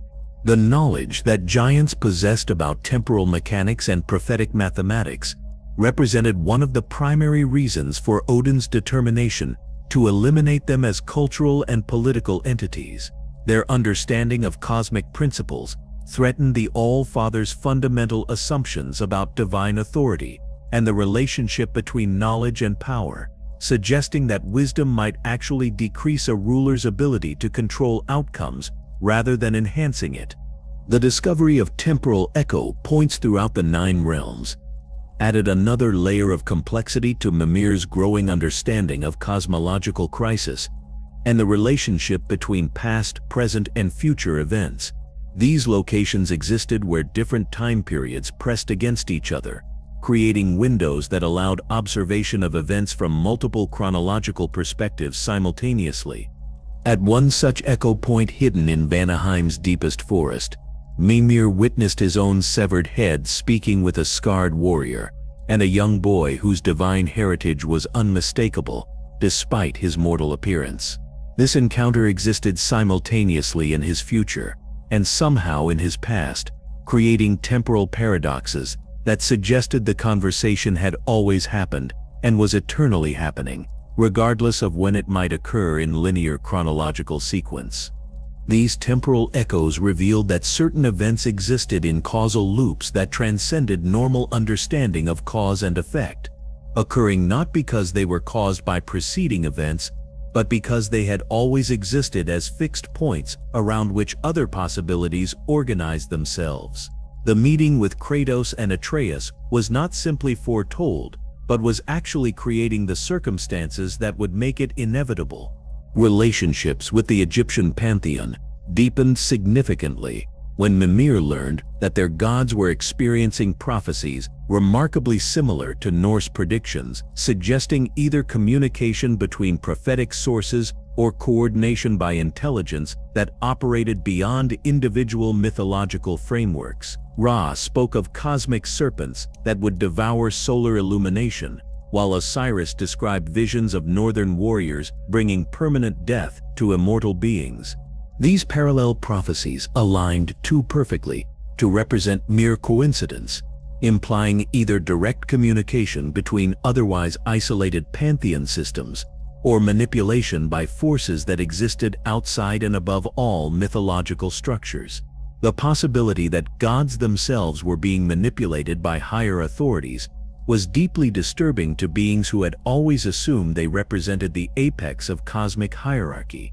The Egyptian gods' sophisticated approach to divine mathematics and their understanding of cyclical cosmic transformation provided Mimir with theoretical frameworks for comprehending patterns that transcended individual pantheon experience. Their calculations suggested that divine systems were designed to undergo periodic transformation that prevented stagnation while preserving essential wisdom, a process that appeared catastrophic to those experiencing it, but actually served larger purposes related to cosmic evolution. The Japanese pantheon's determined isolationist stance provided a fascinating contrast to both Norse expansion and Egyptian integration strategies. Through extremely difficult negotiations conducted via dream projection and mystical communication, Mimir established limited contact with Amaterasu, the sun goddess whose authority in those distant realms paralleled Odin's position in Norse territories. Amaterasu revealed that her pantheon had survived 3 previous cosmic transformation events by completely severing connections to other mythological systems during crisis periods, creating protective isolation that allowed Japanese divine culture to persist while others collapsed or underwent radical transformation. However, she also warned that each successive isolation became more difficult to maintain, requiring increasingly sophisticated magical barriers and greater sacrifice of cosmic influence. Most concerning was her observation that she could sense a coming transformation that no pantheon would be able to avoid through separation alone, a cosmic event so fundamental that it would affect the basic principles governing divine existence regardless of individual mythology's preparation or protection. This suggested that the current crisis transcended anything that had occurred in previous cosmic cycles. Mimir's efforts to map the complete structure of Yggdrasil revealed disturbing anomalies that suggested the world tree itself was experiencing some form of systemic disease or fundamental transformation. Certain branches showed signs of crystallization, becoming brittle and fixed rather than maintaining the flexible growth that characterized healthy cosmic architecture. The wells at its roots were beginning to mix their previously distinct properties, creating chaotic combinations that violated established natural laws. Most alarming was the discovery that new roots were growing in directions that didn't correspond to any known realms or mythological territories, reaching towards spaces that existed outside conventional reality. These mysterious growths suggested that Yggdrasil was either expanding into previously unexplored dimensions or was being influenced by forces that originated beyond the established cosmic framework. The tree's apparent illness created cascading effects throughout all connected realms, as the fundamental support structure for Norse reality began exhibiting instability that made prophetic calculations increasingly unreliable and temporal mechanics progressively more chaotic. The very foundation of existence was becoming untrustworthy, suggesting that even the most carefully planned strategies might become irrelevant if cosmic infrastructure continued to deteriorate. The accumulation of divine power in Asgard created gravitational effects in metaphysical space that began pulling lesser mythologies into Norse sphere of influence against their will and often without their conscious awareness. Small pantheons that had existed independently for millennia suddenly found their gods speaking Norse words in their prophecies without understanding why, their heroes carrying weapons that inexplicably resembled Asgardian designs, and their creation myths retroactively changing to include connections to Yggdrasil that had never existed before. This cosmological imperialism operated beyond conscious control or deliberate policy, representing a natural consequence of concentrated divine authority that reshaped reality through sheer accumulated presence. The effect was similar to how massive stellar objects bend spacetime around themselves, except that Asgard was warping the fundamental structure of mythological possibility, making Norse concepts and cultural patterns increasingly inevitable for any divine system that came within range of its influence. The process created feedback loops that accelerated Aesir expansion, while making resistance increasingly difficult for affected pantheons. As smaller mythologies adopted Norse elements, they became more compatible with Asgardian political and magical systems, which made them more valuable as allies and easier to integrate into the growing empire. This voluntary absorption disguised what was actually a form of cultural conquest that eliminated diversity through apparent cooperation. When reports reached Mimir that mortals in distant lands were dreaming of one-eyed gods who demanded wisdom at any cost, he understood that Odin's influence was transcending traditional pantheon boundaries in potentially catastrophic ways. These dreams were not mere visions or cultural contamination, but represented infection vectors that spread Asgardian concepts into mythological territories that had never experienced direct Norse contact.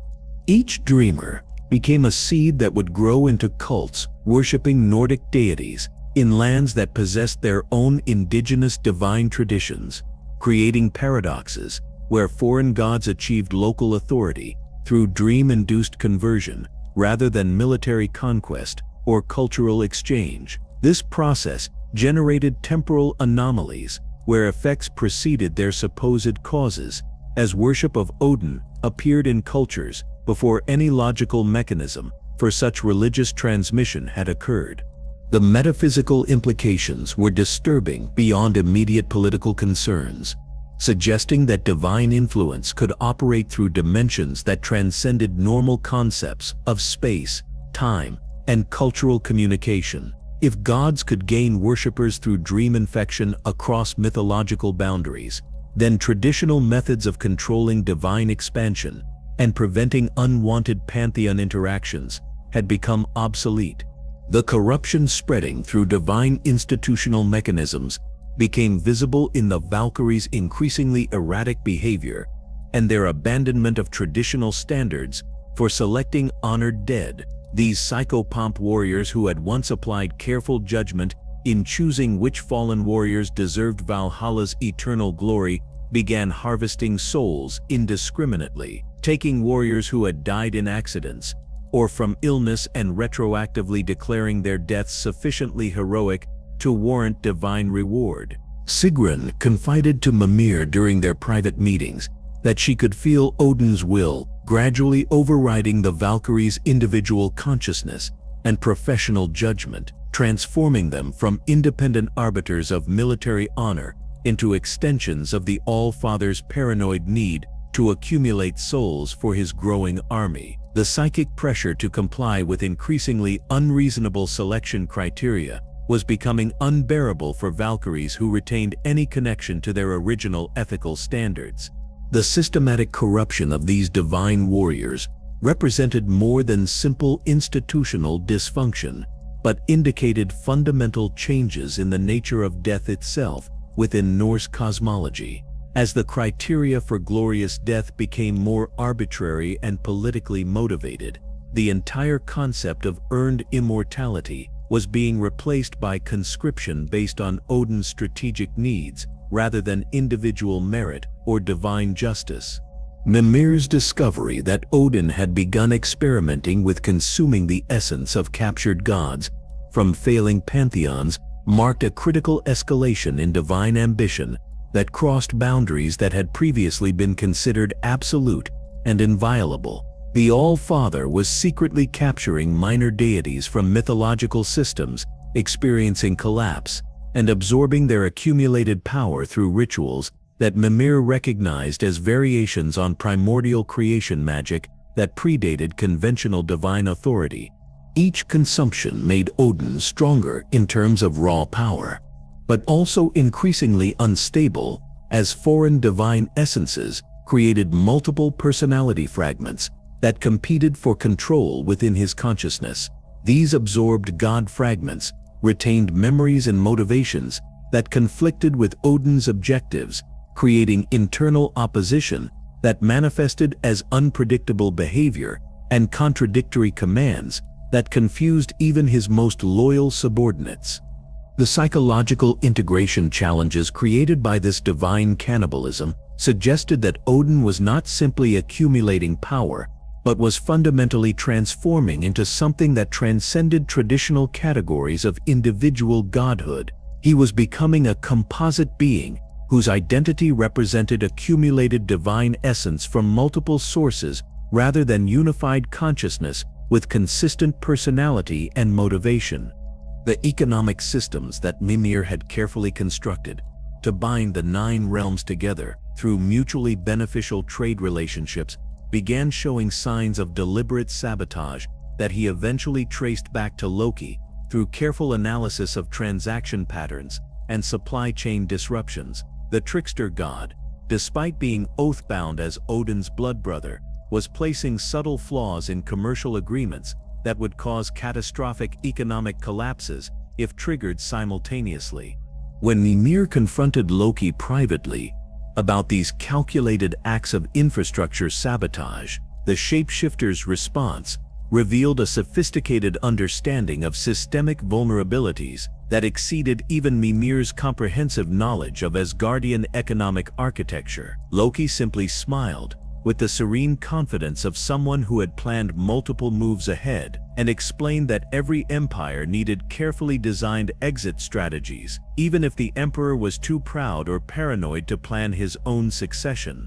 This conversation revealed that Loki had been conducting his own form of strategic planning that operated independently of and potentially in opposition to official Asgardian policy, creating backup systems and alternative scenarios that could be activated if current political arrangements proved unsustainable. The trickster god was essentially building controlled demolition capabilities into the very systems that supported Norse civilization. Documentation of divine breeding programs revealed Odin's most disturbing long-term strategy for maintaining Aesir power across potential cosmic transformation events. The All-Father was not simply seeking powerful offspring through traditional divine reproduction, but was attempting to create gods with specific capabilities that could survive paradigm shifts between different mythological frameworks and continue Aesir influence regardless of changing cosmic conditions. Thor's strength was designed through selective breeding and magical enhancement to function effectively, regardless of what pantheon or mythological system held current authority over reality. His power drew from fundamental forces that transcended specific divine frameworks, making him potentially valuable to any cosmic order that might emerge from Asgardian collapse. Baldur's invulnerability represented an attempt to create a god who could persist through transformation events that would normally destroy or fundamentally alter divine beings, though the curse that made this protection possible also made his continued existence increasingly problematic for everyone around him. His inability to feel anything made him psychologically unstable in ways that threatened the safety of other gods and the stability of divine institutions. These breeding programs revealed that Odin understood on some level that current arrangements were temporary and that survival would require adaptation to unknown future conditions. However, his approach to preparing for change through genetic manipulation and magical enhancement ignored the possibility that transformation might require abandoning the very concepts of divine authority and pantheon superiority that he was trying to preserve. The spread of Norse influence reached its territorial and cultural apex when Mimir successfully negotiated a comprehensive non-aggression pact with the Slavic pantheon, effectively surrounding the remaining independent mythologies with allied or subordinated divine systems loyal to Asgardian interests. This diplomatic achievement represented the culmination of centuries of careful relationship building and strategic alliance formation. The treaty ceremony required Mimir's consciousness to be transported to a neutral realm that existed in the spaces between established mythologies, a gray void where rejected gods and failed heroes wandered eternally after being stripped of worshippers and cultural relevance. This liminal space served as a sobering reminder of what awaited pantheons that failed to adapt to changing cosmic conditions or maintain sufficient political support.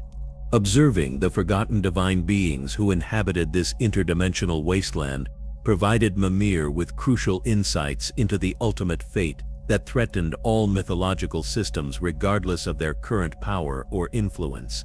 These abandoned gods retained their essential nature and capabilities, but lacked the worship and cultural context that gave divine existence meaning and purpose, creating a form of living death that was arguably worse than simple extinction. The first undeniable evidence of systematic divine decay manifested in the form of dead ravens falling from Asgard's sky, like black snow, their eyes clouded with cataracts that spelled out prophecies in languages that predated the development of speech itself. Mimir personally examined each corpse, discovering that Hugin and Munin's offspring were dying from information overload, as their small brains were shattered by exposure to visions of paradoxical futures where contradictory outcomes occurred simultaneously.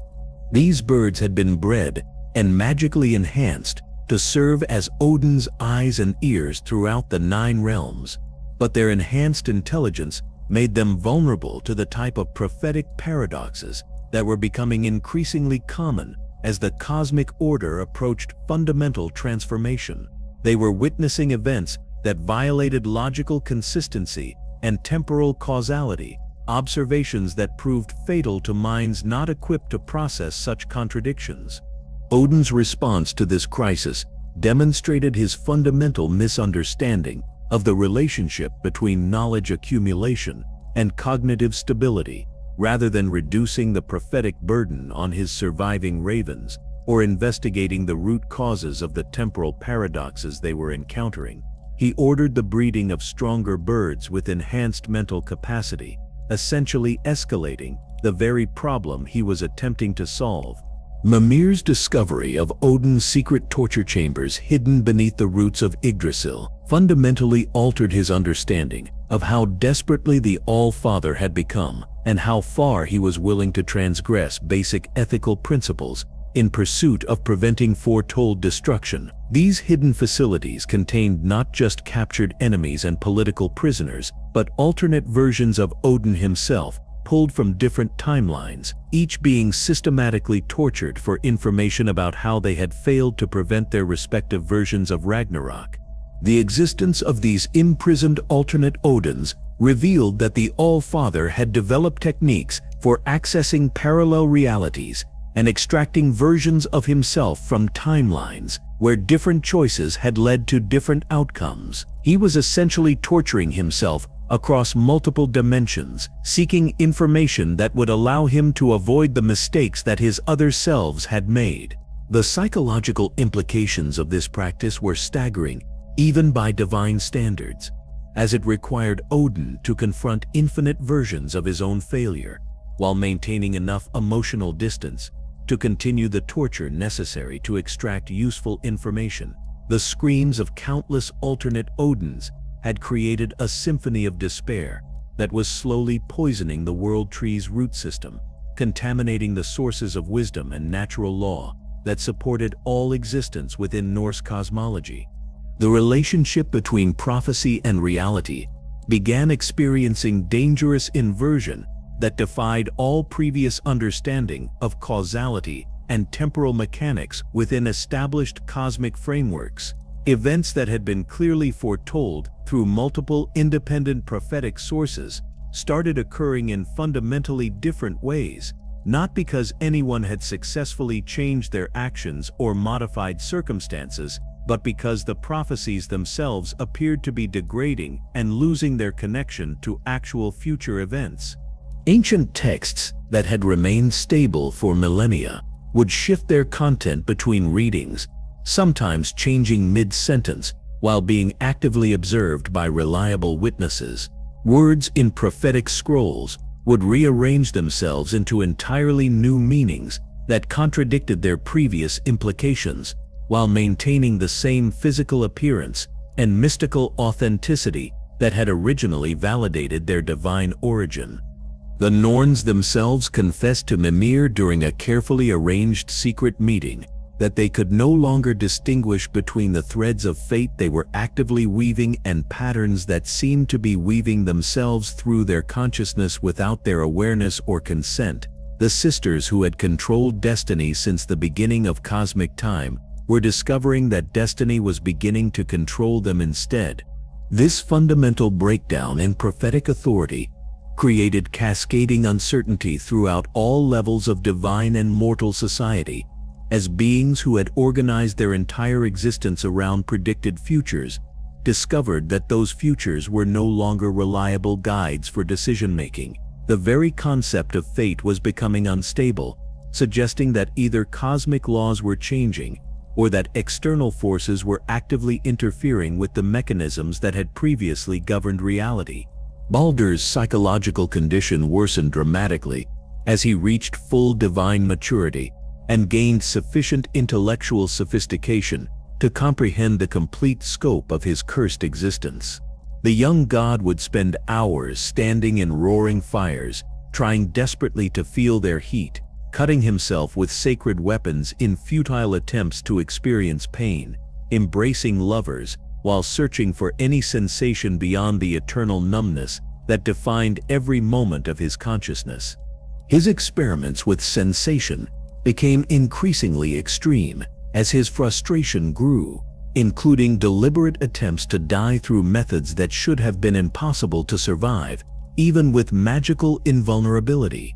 Each failure to achieve either feeling or death drove him deeper into a form of madness that was purely philosophical rather than emotional, a rational understanding that his existence violated fundamental principles of what life should contain. Mimir watched these desperate attempts with profound sympathy and growing alarm, understanding that Baldur's logical conclusion about the meaninglessness of his existence posed threats that extended far beyond personal tragedy. A god who genuinely desired death and possessed both the intelligence and invulnerability necessary to pursue it with unlimited creativity could potentially discover methods that would threaten the stability of existence itself. The first instance of divine law being deliberately broken that Mimir witnessed personally occurred when Odin consumed the spiritual essence of his own grandfather through temporal manipulation that should have been impossible according to every known principle of divine genealogy and cosmic ethics. The All-Father justified this act of auto-cannibalizing patricide as reclaiming power that was rightfully his through inheritance laws that predated current moral frameworks. However, Mimir recognized this transgression as crossing a boundary that separated gods from the primordial forces they had originally emerged from during the universe's formation. The act caused immediate ripples through divine genealogy that retroactively changed the essential nature of every Aesir god's birth and fundamental identity, creating paradoxes where effects preceded their causes in ways that made historical analysis increasingly meaningless. The consumption of ancestral essence granted Odin access to power that exceeded normal divine limitations, but also connected him to cosmic forces that operated according to principles he didn't understand and couldn't control. He was becoming something that transcended traditional godhood, while losing the ethical constraints that had previously limited divine behavior. Freya's secret attempts to break Baldur's protective curse led her into practices that violated the fundamental agreements that had established peace between Aesir and Vanir factions following their devastating war. She was systematically harvesting life force from her own Valkyries, each extraction carefully calibrated to avoid immediate detection while cumulatively weakening the entire system of warrior afterlife that served as one of Norse civilization's primary religious foundations.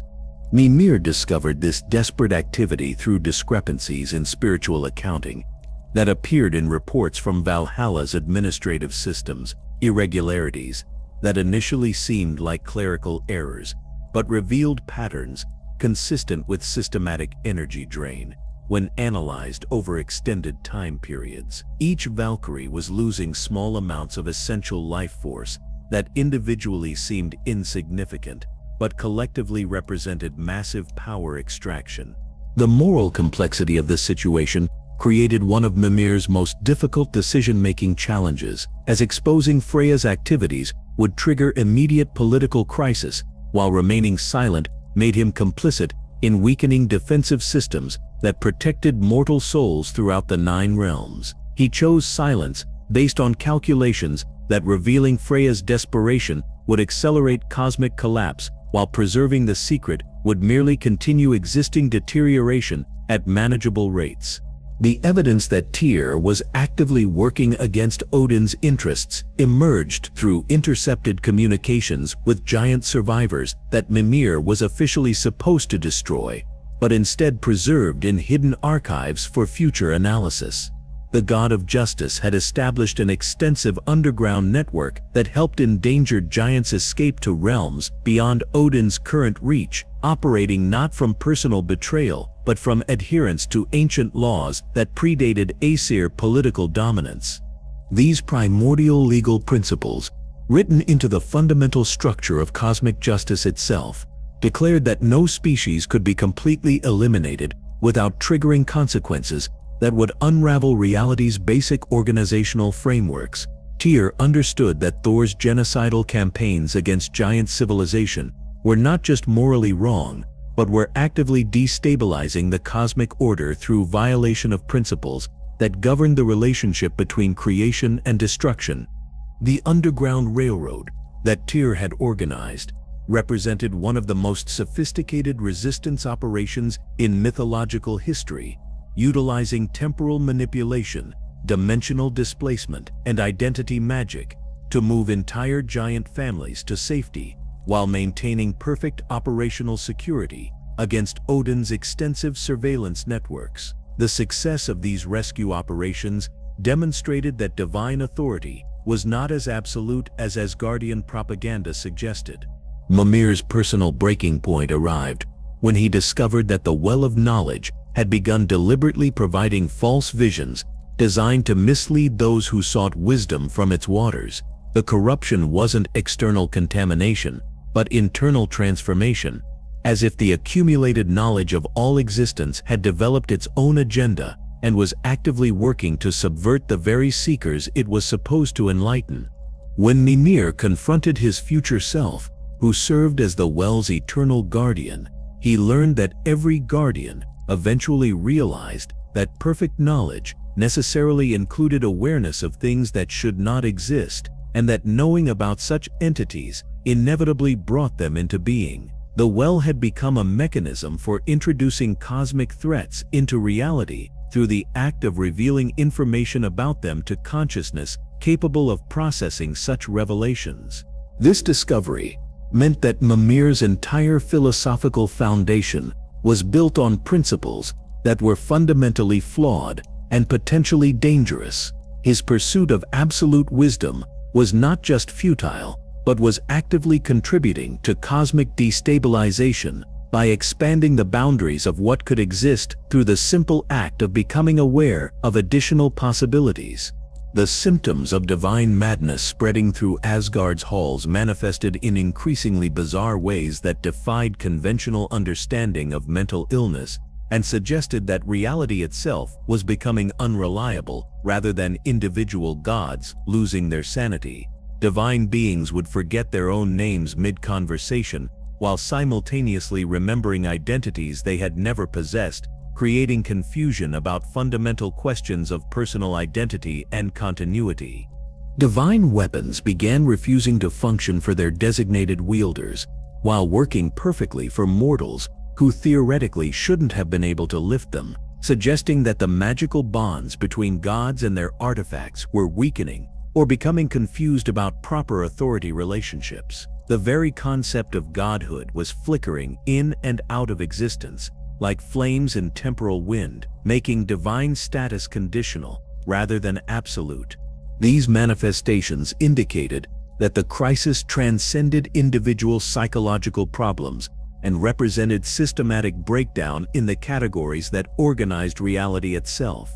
The distinction between God and mortal, between past and future, between possible and actual, was becoming increasingly meaningless as cosmic infrastructure experienced what could only be described as conceptual failure. Loki's offspring represented another category of divine wrongness that accelerated the decay of natural law through their very existence within Norse cosmology. Fenrir's nature, as a wolf whose size exceeded planetary scales, violated spatial physics in ways that created permanent tears in reality wherever he moved, allowing influences from outside normal space-time to leak into the Nine Realms. Jormungandr's existence as the world serpent created temporal confusion by spanning multiple dimensions simultaneously, making it possible for his tail and head to interact across different historical periods. This meant that the serpent could influence past events through future actions, creating causal loops that made historical analysis increasingly unreliable and prophetic calculation essentially impossible. Hel's dominion over death represented a paradox that infected other afterlife systems throughout connected mythologies. Her realm existed in a state that was neither properly alive nor genuinely dead, creating conceptual contradictions that spread like viruses through divine systems that depended on clear distinctions between different states of existence. The moment when Mimir began to understand that Ragnarok might represent transformation rather than termination came through careful analysis of patterns in other pantheons' collapse events, particularly the Egyptian system's transition from physical gods to purely conceptual entities. Their deities hadn't actually died, but had evolved into something so alien to previous divine categories that the change registered as extinction to observers who couldn't perceive the new forms they had adopted. This revelation suggested that what Norse prophecies described as the twilight of the gods might actually be the cosmic dawn of something unprecedented in mythological history. The destruction of current divine forms could be the necessary preliminary step for evolution into types of existence that transcended traditional limitations while preserving essential wisdom and cultural continuity. However, this possibility also implied that preventing Ragnarok would mean preventing divine evolution, trapping the Norse pantheon in increasingly dysfunctional forms, while other mythologies moved beyond their current limitations into states of existence that would make them effectively incomprehensible to beings who remained locked in outdated organizational frameworks. Odin's response to learning about the possibility of divine evolution through Ragnarok was to intensify his efforts to prevent any change whatsoever, demonstrating a fundamental misunderstanding of the relationship between preservation and death that would prove catastrophic for everyone under his authority. He began implementing temporal containment protocols that froze portions of reality in crystallized time, creating pockets where moments were preserved indefinitely to prevent prophetic events from manifesting through natural progression. These frozen zones spread throughout the 9 realms like a cosmic cancer, trapping mortals mid-breath and gods mid-thought in perfect preservation that was indistinguishable from death when applied to living systems. Entire conversations were suspended in eternal present moments, their participants locked in temporal amber that maintained physical forms while eliminating the possibility of growth, change, or meaningful existence.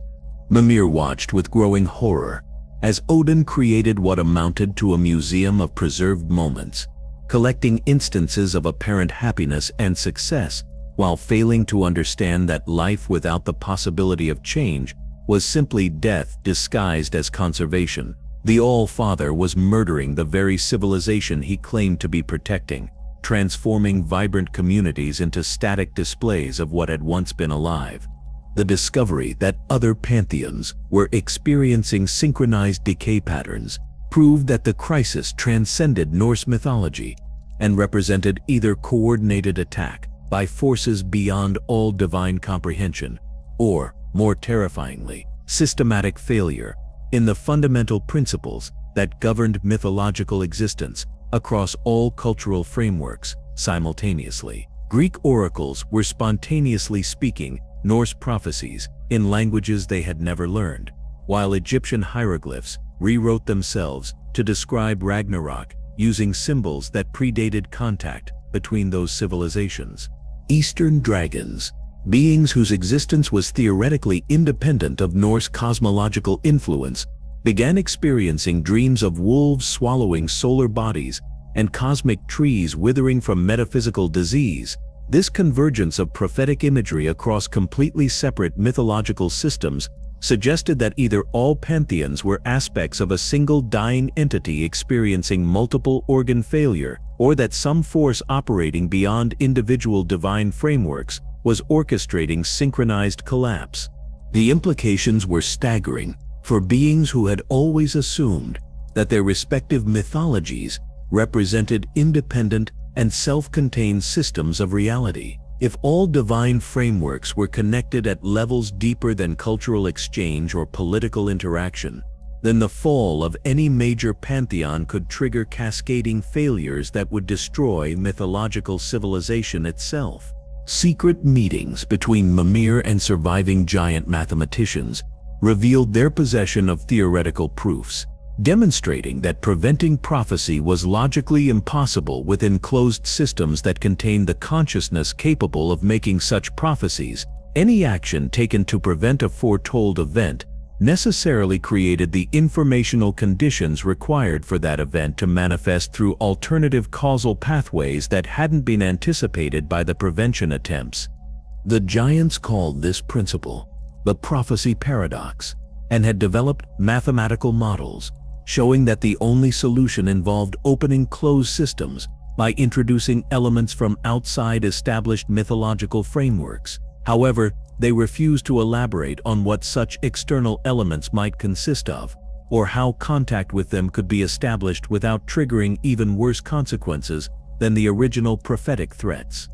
This theoretical framework suggested that Odin's entire approach to preventing Ragnarok was not just futile, but was actually accelerating the cosmic processes that would make Norse destruction inevitable. Every measure he implemented to control prophetic outcomes increased the system's closure, and therefore its vulnerability to the very paradoxes he was trying to avoid.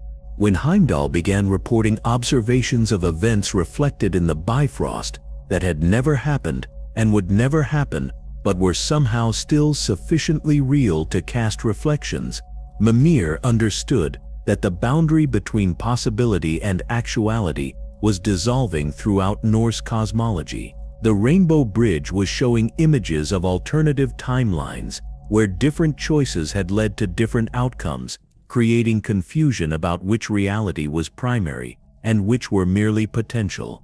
The multiverse was apparently collapsing into a single timeline that contained all contradictions simultaneously, making it possible for gods to experience memories from lives they hadn't lived, while making decisions based on experiences they'd never actually had. Divine consciousness was becoming unstable as individual identity expanded to include awareness of alternate versions that possessed different personalities and motivations. This cognitive overflow created gods who disagreed with themselves about fundamental questions, possessed conflicting memories about the same events, and made decisions that seemed inconsistent because they were based on experiences from multiple timelines simultaneously. The very concept of individual identity was becoming meaningless as consciousness expanded beyond the boundaries that had previously defined discrete beings. The final proof of complete divine system failure came when Mimir witnessed the spontaneous birth of gods who had always existed, deities who retroactively inserted themselves into established mythological history complete with ancient prophecies and documented relationships that everyone remembered but no one had actually experienced. These paradox gods possessed historical continuity that violated temporal causality while maintaining perfect integration into existing divine social structures. Their existence served as living evidence that logical consistency was no longer a requirement for reality within Norse cosmology, and their presence accelerated systemic decay by introducing impossible contradictions that required increasing amounts of cosmic energy to maintain. The universe was being forced to support mythological frameworks that violated its own operational principles. The phenomenon demonstrated that divine reality had become so unstable that new entities could manifest through retroactive creation, achieving existence by editing the past rather than being born through normal reproductive or creative processes. This suggested that the very concept of historical truth was breaking down as temporal mechanics became increasingly unreliable. The accusation that would shatter Mimir's position and transform him from trusted advisor to tortured prisoner came during a harvest festival celebration, when all of Asgard had gathered to commemorate abundance that was already beginning to fail throughout the 9 realms. The irony of celebrating prosperity while cosmic infrastructure collapsed around them was lost on most participants, who desperately needed to believe that traditional cycles of growth and renewal could continue despite mounting evidence to the contrary. Odin stood in the great hall's center, his remaining eye fixed on Mimir, with the intensity of someone who had finally found a target for frustrations that had been building for centuries without resolution. The All-Father declared that his most trusted advisor had committed the highest form of treason by providing aid and comfort to giant refugees, presenting evidence that was masterfully fabricated yet contained enough authentic elements to be undeniable. The charges included secret messages written in scripts that matched Mimir's handwriting, testimony from captured giants who had been psychologically broken through torture until they revealed whatever names their interrogators wanted to hear, and most damning of all, prophetic visions that showed Mimir standing beside the enemies of Asgard during the final battles of Ragnarok itself. The trial that followed represented theater of the cruelest and most sophisticated kind, a carefully orchestrated performance designed to justify predetermined conclusions while maintaining the appearance of divine justice and due process. Mimir was denied any opportunity to speak in his own defense, his mouth sealed with burning runes that activated whenever he attempted to form words or communicate through magical means. This forced silence meant that he could only watch in growing despair as Odin constructed an elaborate narrative of centuries-spanning betrayal that recontextualized every piece of advice he had ever provided as evidence of deliberate manipulation designed to weaken Asgardian power and ensure Norse destruction. The All-Father described how Mimir had supposedly manipulated the Aesir-Vanir peace negotiations, to weaken both factions, how he had deliberately provided incomplete information about Baldur's protection to ensure the young god's vulnerability, and how every strategic recommendation had been calculated to bring about Asgard's eventual doom. The gods' reaction to these accusations revealed the depth of paranoia and mutual suspicion that had infected Asgardian political culture during the Golden Age's apparent prosperity. Thor, intoxicated by mead and barely controlled bloodlust, demanded immediate execution without further deliberation. Heimdall claimed that he had always perceived deception in Mimir's counsel, but had been prevented from acting on his suspicions by Odin's previous protection of his advisor. Even Freya, who understood better than most the complexity of Mimir's position and the impossible choices he had been forced to make, showed hesitation rather than offering vigorous defense. Perhaps she recognized that if Mimir could be condemned on evidence this circumstantial, none of them were safe from similar accusations when political convenience made scapegoats necessary.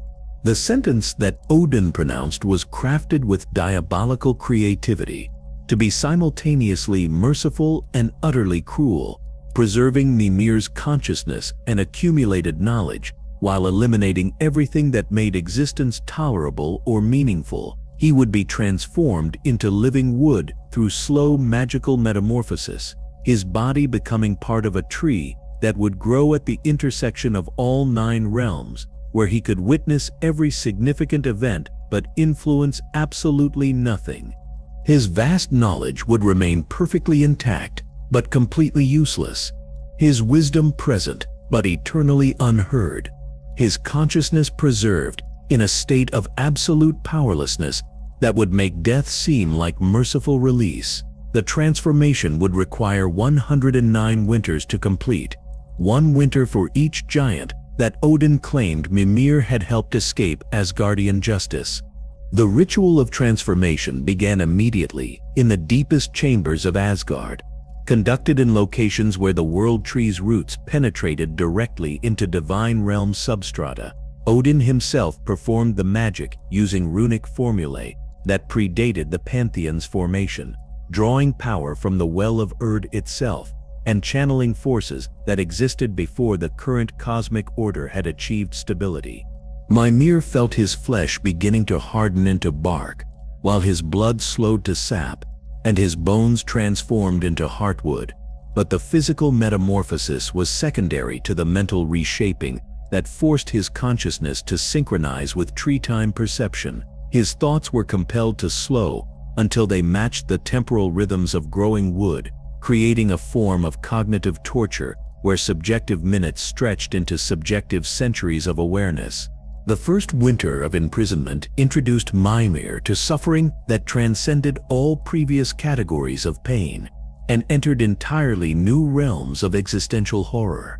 He could perceive all 9 realms simultaneously, but couldn't focus his attention on any specific location for more than moments. Information flooded his consciousness in an unfiltered torrent that included every conversation, every birth, every death, and every trivial occurrence throughout the entire cosmic system. It was omniscience without comprehension, awareness without understanding, knowledge that crushed rather than enlightened, because it came without the ability to process or contextualize the overwhelming flow of data. Every moment contained more information than any individual consciousness was designed to handle, creating a form of cognitive overload that would have driven him insane if the magical constraints hadn't prevented even that escape from awareness. Daily visits from Odin during the early years of Mimir's imprisonment followed a ritualistic pattern of interrogation and torture that revealed the progressive deterioration of the All-Father's mental stability and his growing disconnection from the ethical principles that had once governed divine behavior. These sessions would begin before dawn, when other gods still slept, conducted in absolute secrecy to prevent even loyal Aesir from witnessing the methods being employed against their former advisor. Odin would demand the exact location of Jotunheim's hidden entrances that protected surviving giant communities from Thor's genocidal campaigns. And when Mimir remained silent due to his magically sealed mouth, the All-Father would interpret this inability to respond as willful defiance, worthy of escalating punishment. The torture took forms that only gods could survive, and only gods could conceive, including forcing Mimir to experience the final moments of every giant Thor had slaughtered, feeling their terror and agony as if their deaths were his own. The method by which Odin maintained Mimir's consciousness intact throughout his gradual transformation into living wood involved a parasitic entity of divine origin that had been bred specifically for this purpose in the void spaces between established realms. This creature fed on conscious thought while producing a substance that prevented the complete mental breakdown that would normally result from such cognitive invasion, ensuring that Mimir remained perfectly aware of his suffering without any possibility of escape into madness or unconsciousness. Every attempt to fragment his consciousness or retreat into protective memories was immediately detected and prevented by the parasite's intervention, forcing him to remain present and aware during every moment of physical transformation and psychological torture. The creature was essentially a living prison that traveled with his consciousness wherever it attempted to go, making even the sanctuary of his own thoughts unsafe. As decades accumulated into centuries, Mimir discovered that his tree form was developing root systems that penetrated not just into the physical substrata of the 9 realms, but into alternate timelines and parallel realities where different versions of Norse mythology played out with different outcomes. Through these temporal roots, he gained access to knowledge that transcended his current reality, observing thousands of variations of Ragnarok that differed in detail but shared fundamental patterns of destruction and renewal.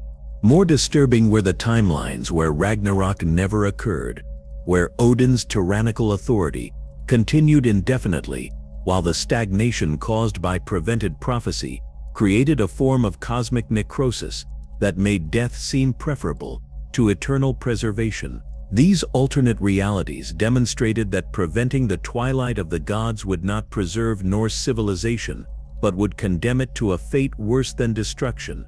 The relationship between Mimir and the ravens who roosted in his branches became a complex source of both torment and unexpected hope that sustained him through the worst periods of his imprisonment. Hugin and Munin would whisper detailed reports of Odin's political machinations and military campaigns, sharing information not to keep Mimir informed, but to torture him with knowledge of events he was powerless to influence or prevent. They described Thor's massacres with enthusiastic precision, narrating the systematic elimination of giant communities with the casual tone of sports commentators discussing familiar games. They reported on Baldur's growing psychological instability and his increasingly desperate attempts to feel anything at all, treating his philosophical despair as entertainment rather than tragedy. They provided regular updates on Freya's futile attempts to break her son's curse, describing her growing isolation and desperation with cruel amusement. But occasionally, younger ravens who hadn't been completely corrupted by service to Odin's surveillance network would carry messages from giant survivors who still remembered Mimir's assistance during his advisory years. These communications promised that his suffering was neither forgotten nor meaningless, that his sacrifice was serving purposes larger than immediate political convenience, and that eventual liberation remained possible despite current impossibility. The 50-year milestone brought a significant change in Odin's approach when he began using Mimir's tree as an execution site for public demonstrations of divine justice, forcing the imprisoned consciousness to witness increasingly creative methods of capital punishment applied to giants, rebellious dwarves, and even Aesir who had questioned official policies too persistently or effectively. Each execution was preceded by Odin asking Mimir if he was finally ready to reveal the information that would end the suffering of these innocent victims, and each continued silence was interpreted as personal responsibility for the deaths that followed. The All-Father was essentially making Mimir complicit in atrocities by refusing to cooperate with demands that he couldn't fulfill even if he wanted to. creating a form of psychological warfare that added guilt to the existing burden of helpless observation. During one particularly significant public execution, Odin brought Tyr in chains and magical restraints, threatening to kill the god of justice if Mimir didn't provide the intelligence that would allow final elimination of giant resistance to Asgardian authority. Through supreme effort that required mobilizing every fragment of will he retained, Mimir managed to make his tree form shed a single leaf in a pattern that clearly indicated continued silence, despite the threat to someone he respected and cared about. Odin interpreted this response as confirmation that Mimir valued giant lives more highly than the welfare of his fellow Aesir. But the truth was far more complex and strategically sophisticated. Mimir had observed through his timeline access that Tyr's death at this specific moment would prevent crucial actions the war god would take during the actual events of Ragnarok, interventions that would mean the difference between cosmic destruction and cosmic transformation.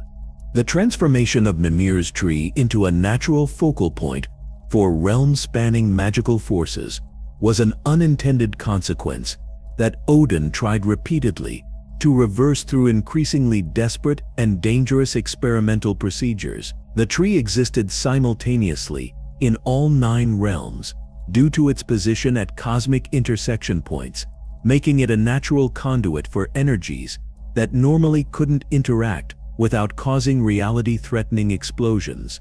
Giants in Jotunheim could touch the tree's roots, while simultaneously gods in Asgard examined its crown, creating a form of communication pathway that transcended normal dimensional barriers and security protocols. This connectivity allowed Mimir to become aware of conversations and strategic planning across all realms, though he remained unable to communicate what he learned to anyone who might benefit from the intelligence.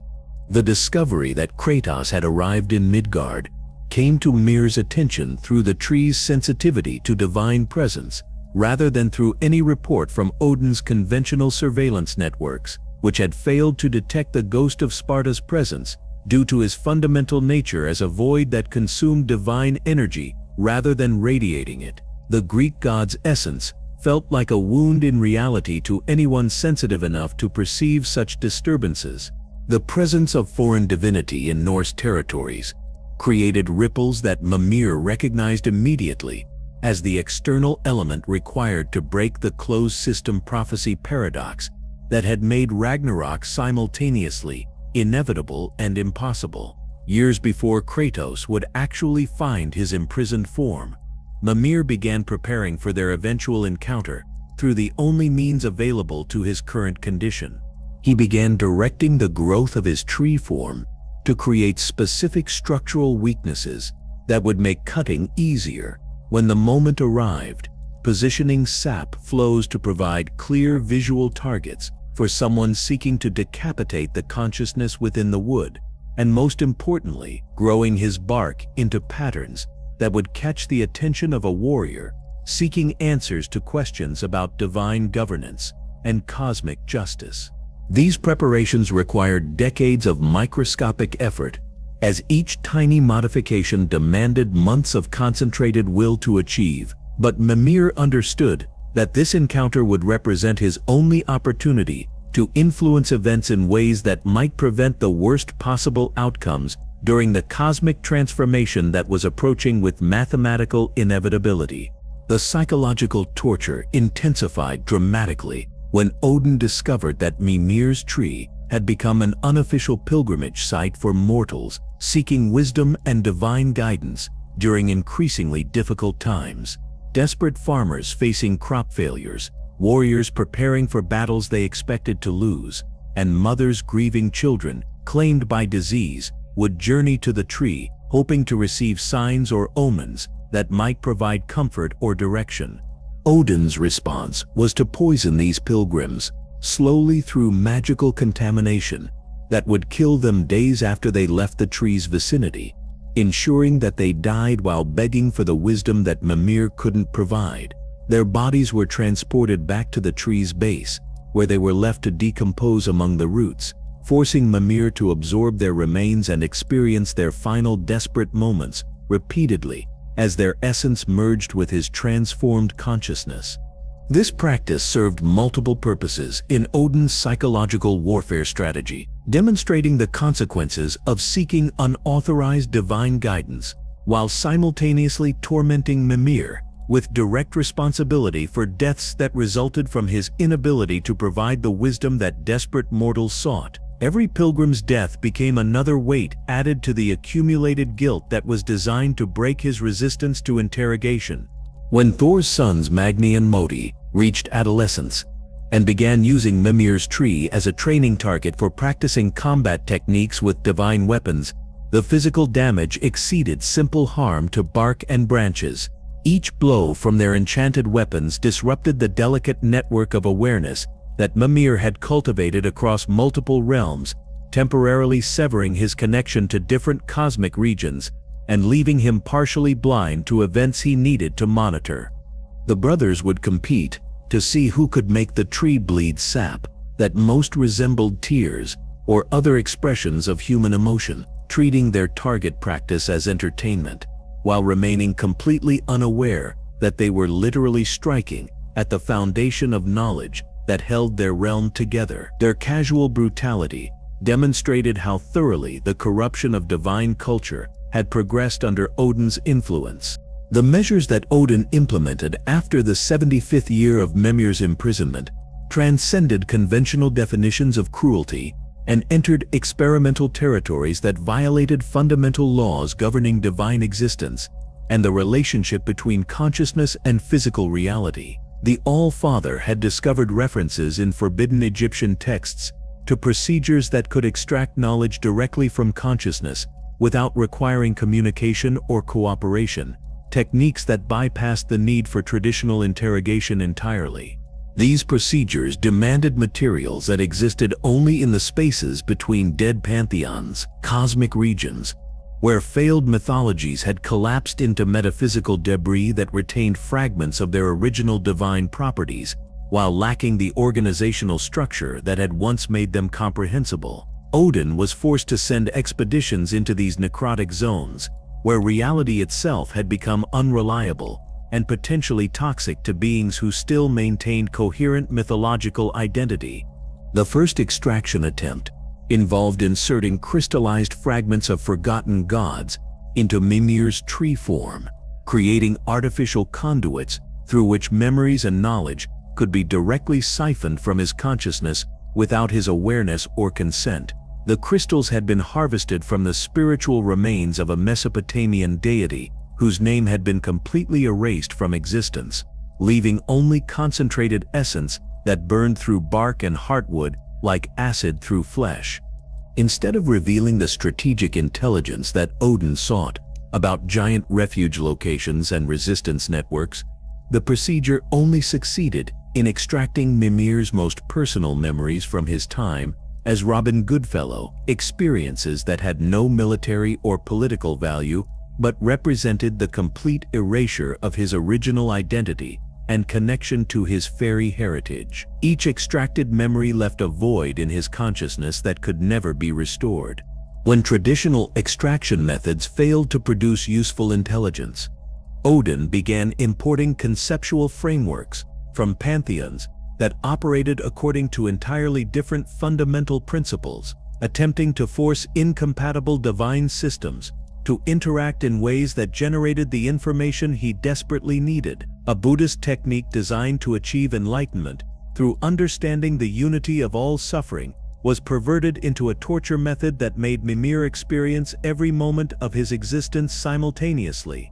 This temporal compression created a form of psychological torment, where past, present, and future collapsed into a single overwhelming instant of consciousness that included every pain he had ever experienced, was currently experiencing, and would experience throughout his eternal imprisonment. The technique also imported an aboriginal dreamtime ritual that trapped consciousness in recursive loops where the same subjective day repeated for millennia while external time continued normally. The creation of artificial norns represented perhaps Odin's most ambitious and dangerous project during this period of escalating experimentation. Unable to extract prophetic knowledge from Mimir directly, the All-Father attempted to create beings that could read the threads of fate encoded in the growth patterns of tree rings, interpreting the accumulated temporal information that Mimir's transformed consciousness had absorbed during decades of cosmic observation. These hollow constructs were animated by stolen fragments of the original Norn's divine essence, power that had been acquired through methods that Mimir preferred not to contemplate too deeply. The artificial fate weavers would circle his tree while speaking in pre-linguistic communication that created meaning through pure conceptual transmission rather than words or symbols. Their presence caused severe temporal distortions that aged sections of the tree thousands of years in seconds, while simultaneously reverting other portions to seed stage that would immediately regrow to full size. These chronological contradictions created physical paradoxes that made Mimir's existence even more surreal and uncomfortable than simple imprisonment had achieved. Experiments with bifurcating Mimir's consciousness aimed to create multiple versions of his awareness that could be interrogated separately, hoping that contradictions between different versions might reveal hidden truths that unified consciousness could conceal. The process involved splitting his awareness across parallel timelines while maintaining a single physical form, forcing him to experience multiple simultaneous existences that possessed different histories and personalities. In one fractured timeline, he remained Robin Goodfellow and had never left the Celtic otherworld to seek Norse wisdom.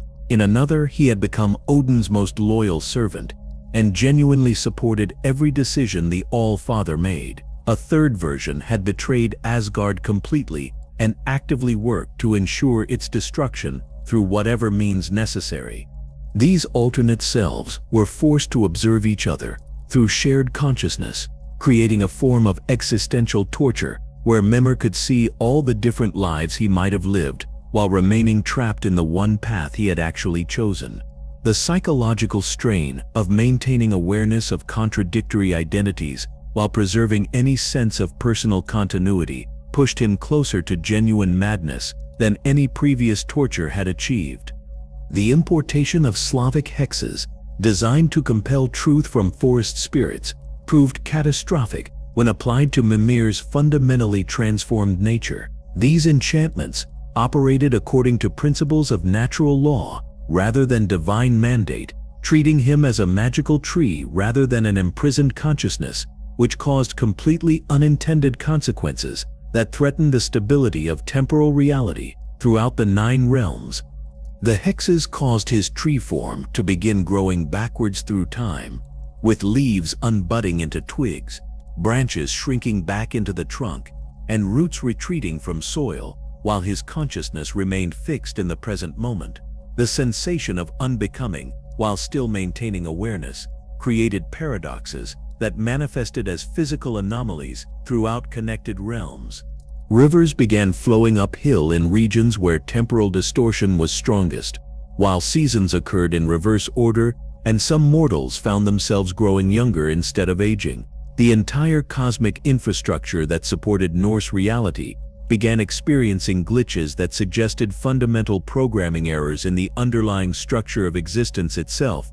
When Heimdall reported seeing visions of Ragnarok reflected in the sap that wept from Mimir's bark, Odin began harvesting this substance for direct consumption, believing that drinking the accumulated essence of cosmic observation might grant him access to the knowledge that conventional interrogation couldn't extract. What he actually ingested were concentrated fragments of suffering and prophecy that had been processed through Mimir's consciousness over decades of torment.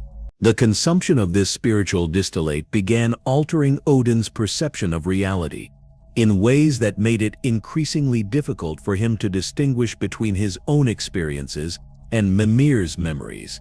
The All-Father started experiencing events that had happened to his prisoner, remembering conversations he had never participated in, and making decisions based on information that he had never actually acquired through conventional means. This cognitive blending created confusion about which consciousness possessed which knowledge, leading to situations where Odin would reference information that only Mimir should have known, while simultaneously forgetting crucial details about his own political and military activities. The attempt to steal wisdom through consumption was actually transferring confusion rather than clarity. The development of runic parasites represented a new level of sophisticated torture that operated by selectively editing memory and knowledge rather than simply causing pain or extracting information. These living symbols would burrow through Mimir's bark like magical termites, feeding on specific categories of memory while excreting modified versions that contained deliberate inaccuracies designed to undermine his certainty about fundamental facts. A parasite might consume his accurate knowledge about giant safehouse locations while producing false memories of those refuges being situated in easily accessible areas where Thor could eliminate them without difficulty.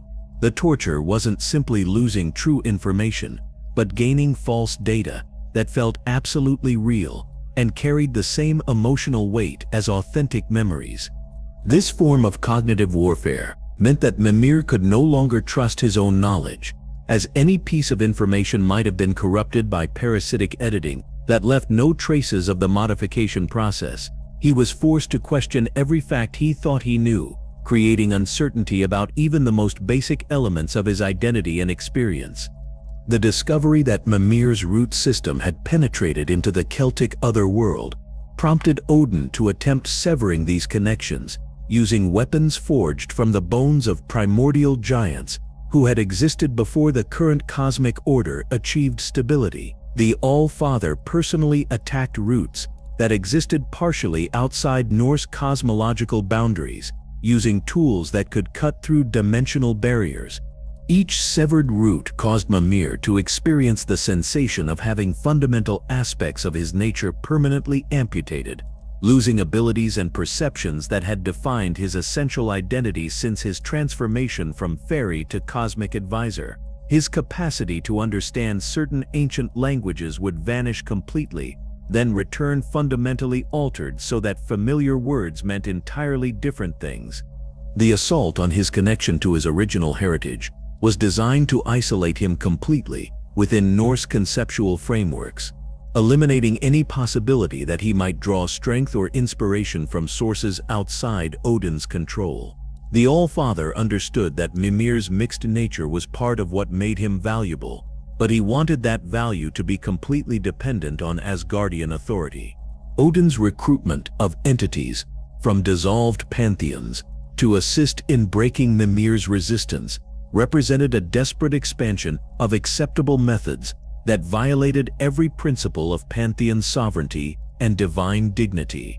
A formless hunger that had once been an Aztec god of forgetting was unleashed on Mimir's consciousness, devouring random memories without pattern or purpose until his personal history became fragmentary and unreliable.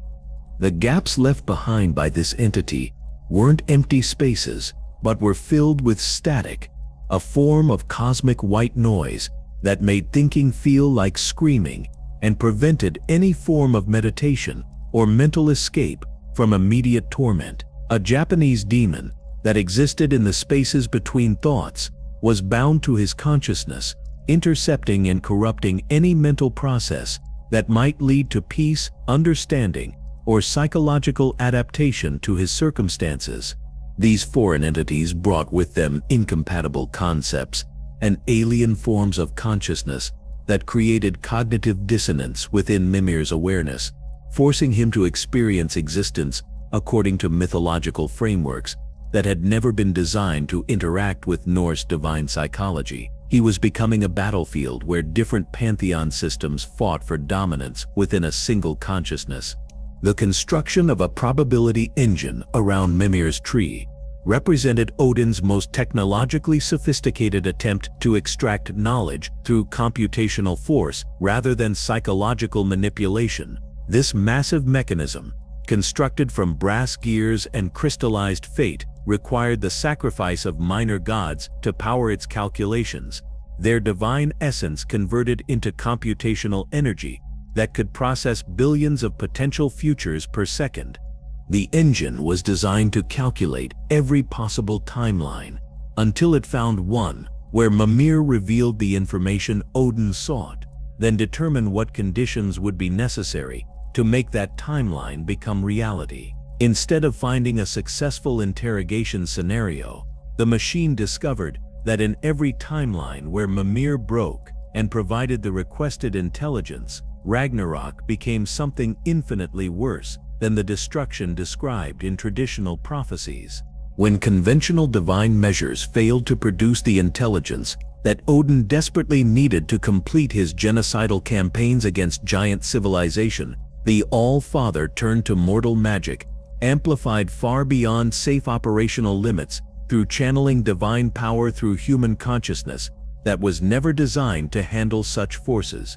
Mortal sorcerers from across Midgard were brought to Mimir's tree under false pretenses, told they would be participating in beneficial rituals to protect their communities from supernatural threats. These hapless practitioners were forced to cast spells, while Odin channeled raw divine energy through their mortal forms, creating magical effects that exceeded anything previously achieved through human mysticism, but at costs that invariably proved fatal to the conduits involved. Most sorcerers exploded from the strain within minutes, their blood and fragmented souls absorbed by the tree, while their death screams echoed across dimensional boundaries to reach other realms.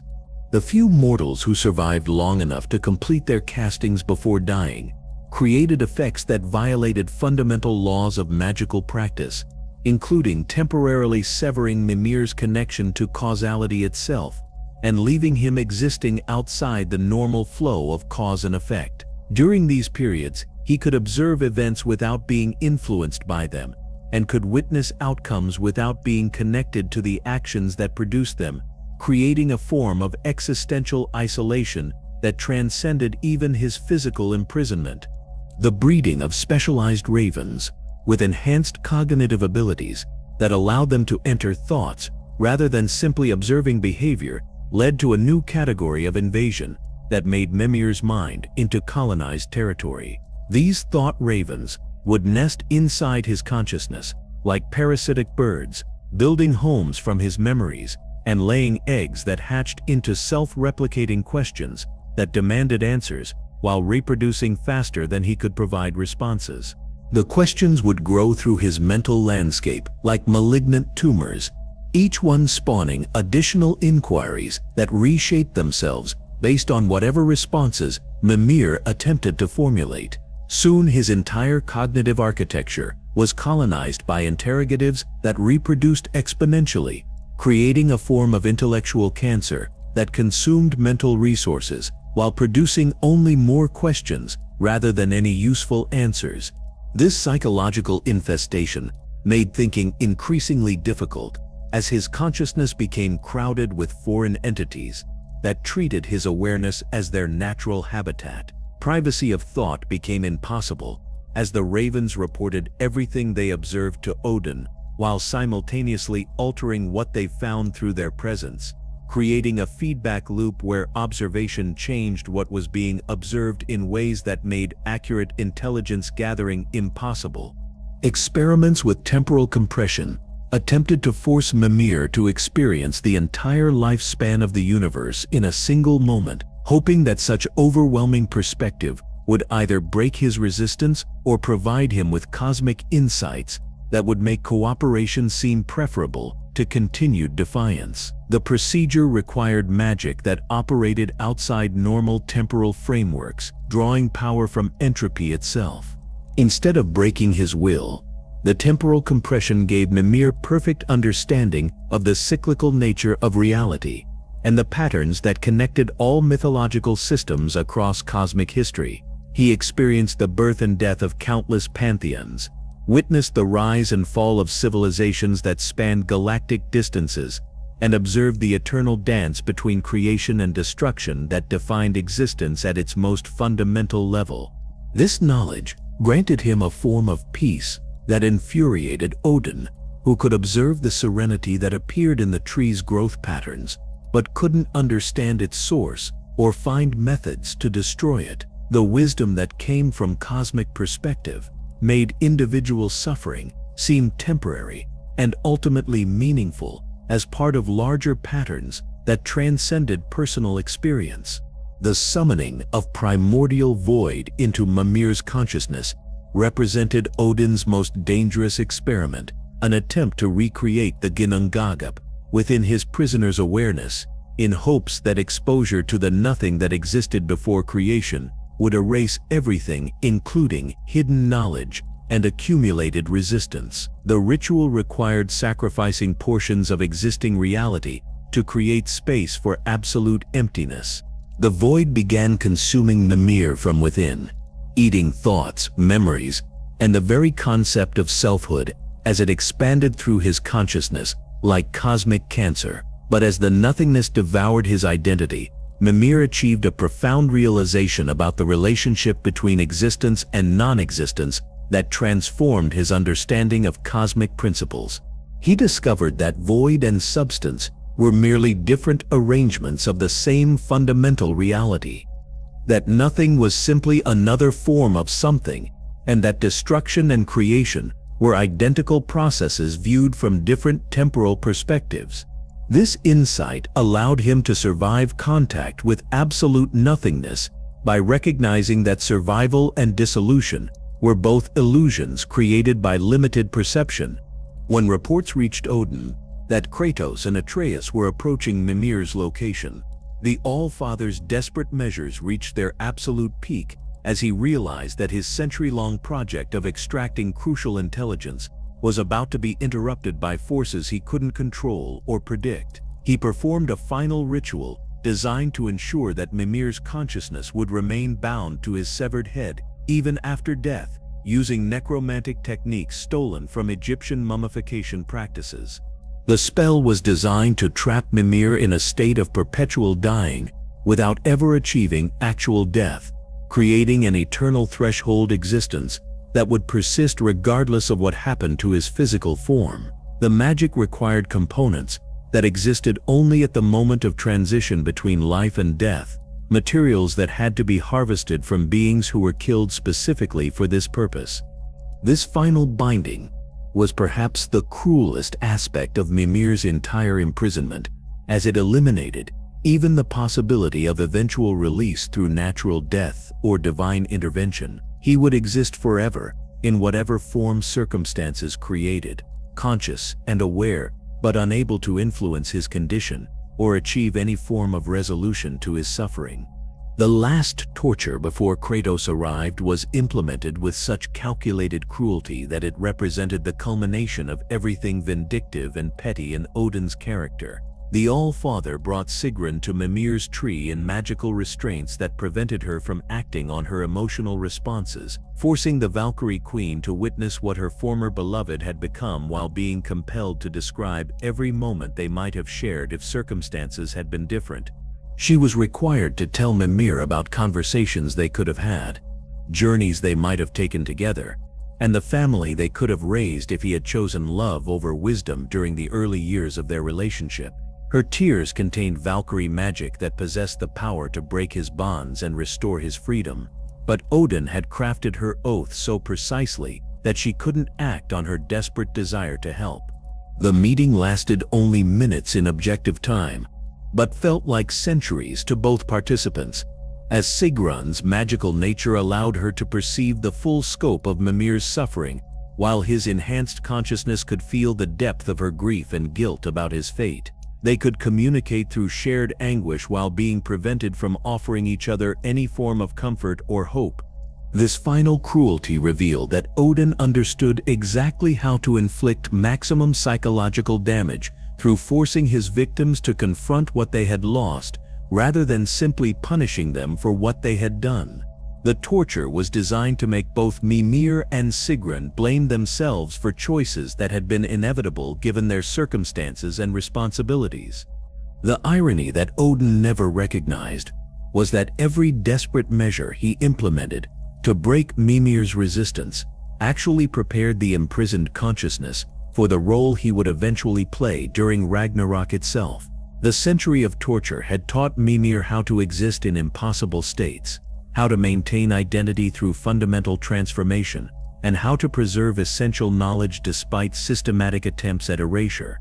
Each attempt to destroy his will had instead refined it, eliminating weaknesses while strengthening his commitment to purposes that transcended personal survival or comfort. The suffering had burned away everything non-essential about his identity, leaving only the core wisdom and determination that would be necessary for guiding others through cosmic transformation. When Kratos' axe finally struck the tree, separating Mimir's head from the wooden prison that had contained him for over a century, he was not just ready for death, but had been shaped by his torment into exactly what the ghost of Sparta would need for the journey ahead. Every desperate divine measure had unknowingly contributed to preparing him for his ultimate purpose as the severed head that would speak wisdom during the twilight of the gods. The liberation came not through rescue or divine intervention, but through the arrival of forces from outside, Norse mythology, that possessed the power to break cycles that had trapped gods and mortals alike. Kratos represented the external element that giant mathematicians had identified as necessary to solve the prophecy paradox, bringing Greek concepts of divine accountability that could challenge Norse assumptions about inevitable fate. The moment of severance was simultaneously ending and beginning, death and birth, destruction and creation occurring in the same instant without logical contradiction. Mimir's imprisonment was ending, but his true service to cosmic transformation was only beginning, and the wisdom he had gained through suffering would finally have the opportunity to serve purposes greater than individual survival. The smartest man alive had learned that intelligence without wisdom was meaningless, that knowledge without compassion was destructive, and that understanding without action was simply another form of ignorance. These insights, purchased through centuries of torment, would prove essential for navigating the complex moral challenges that awaited during the final collapse of divine authority and the uncertain birth of whatever would emerge from mythological ashes. His transformation from advisor to prisoner to guide represented not just personal evolution, but cosmic necessity, as the universe required consciousness capable of bridging the gap between what was ending and what was beginning. The severed head hanging from Kratos' belt would carry the accumulated wisdom of multiple pantheons through the darkness toward possibilities that no individual mythology had been capable of imagining alone.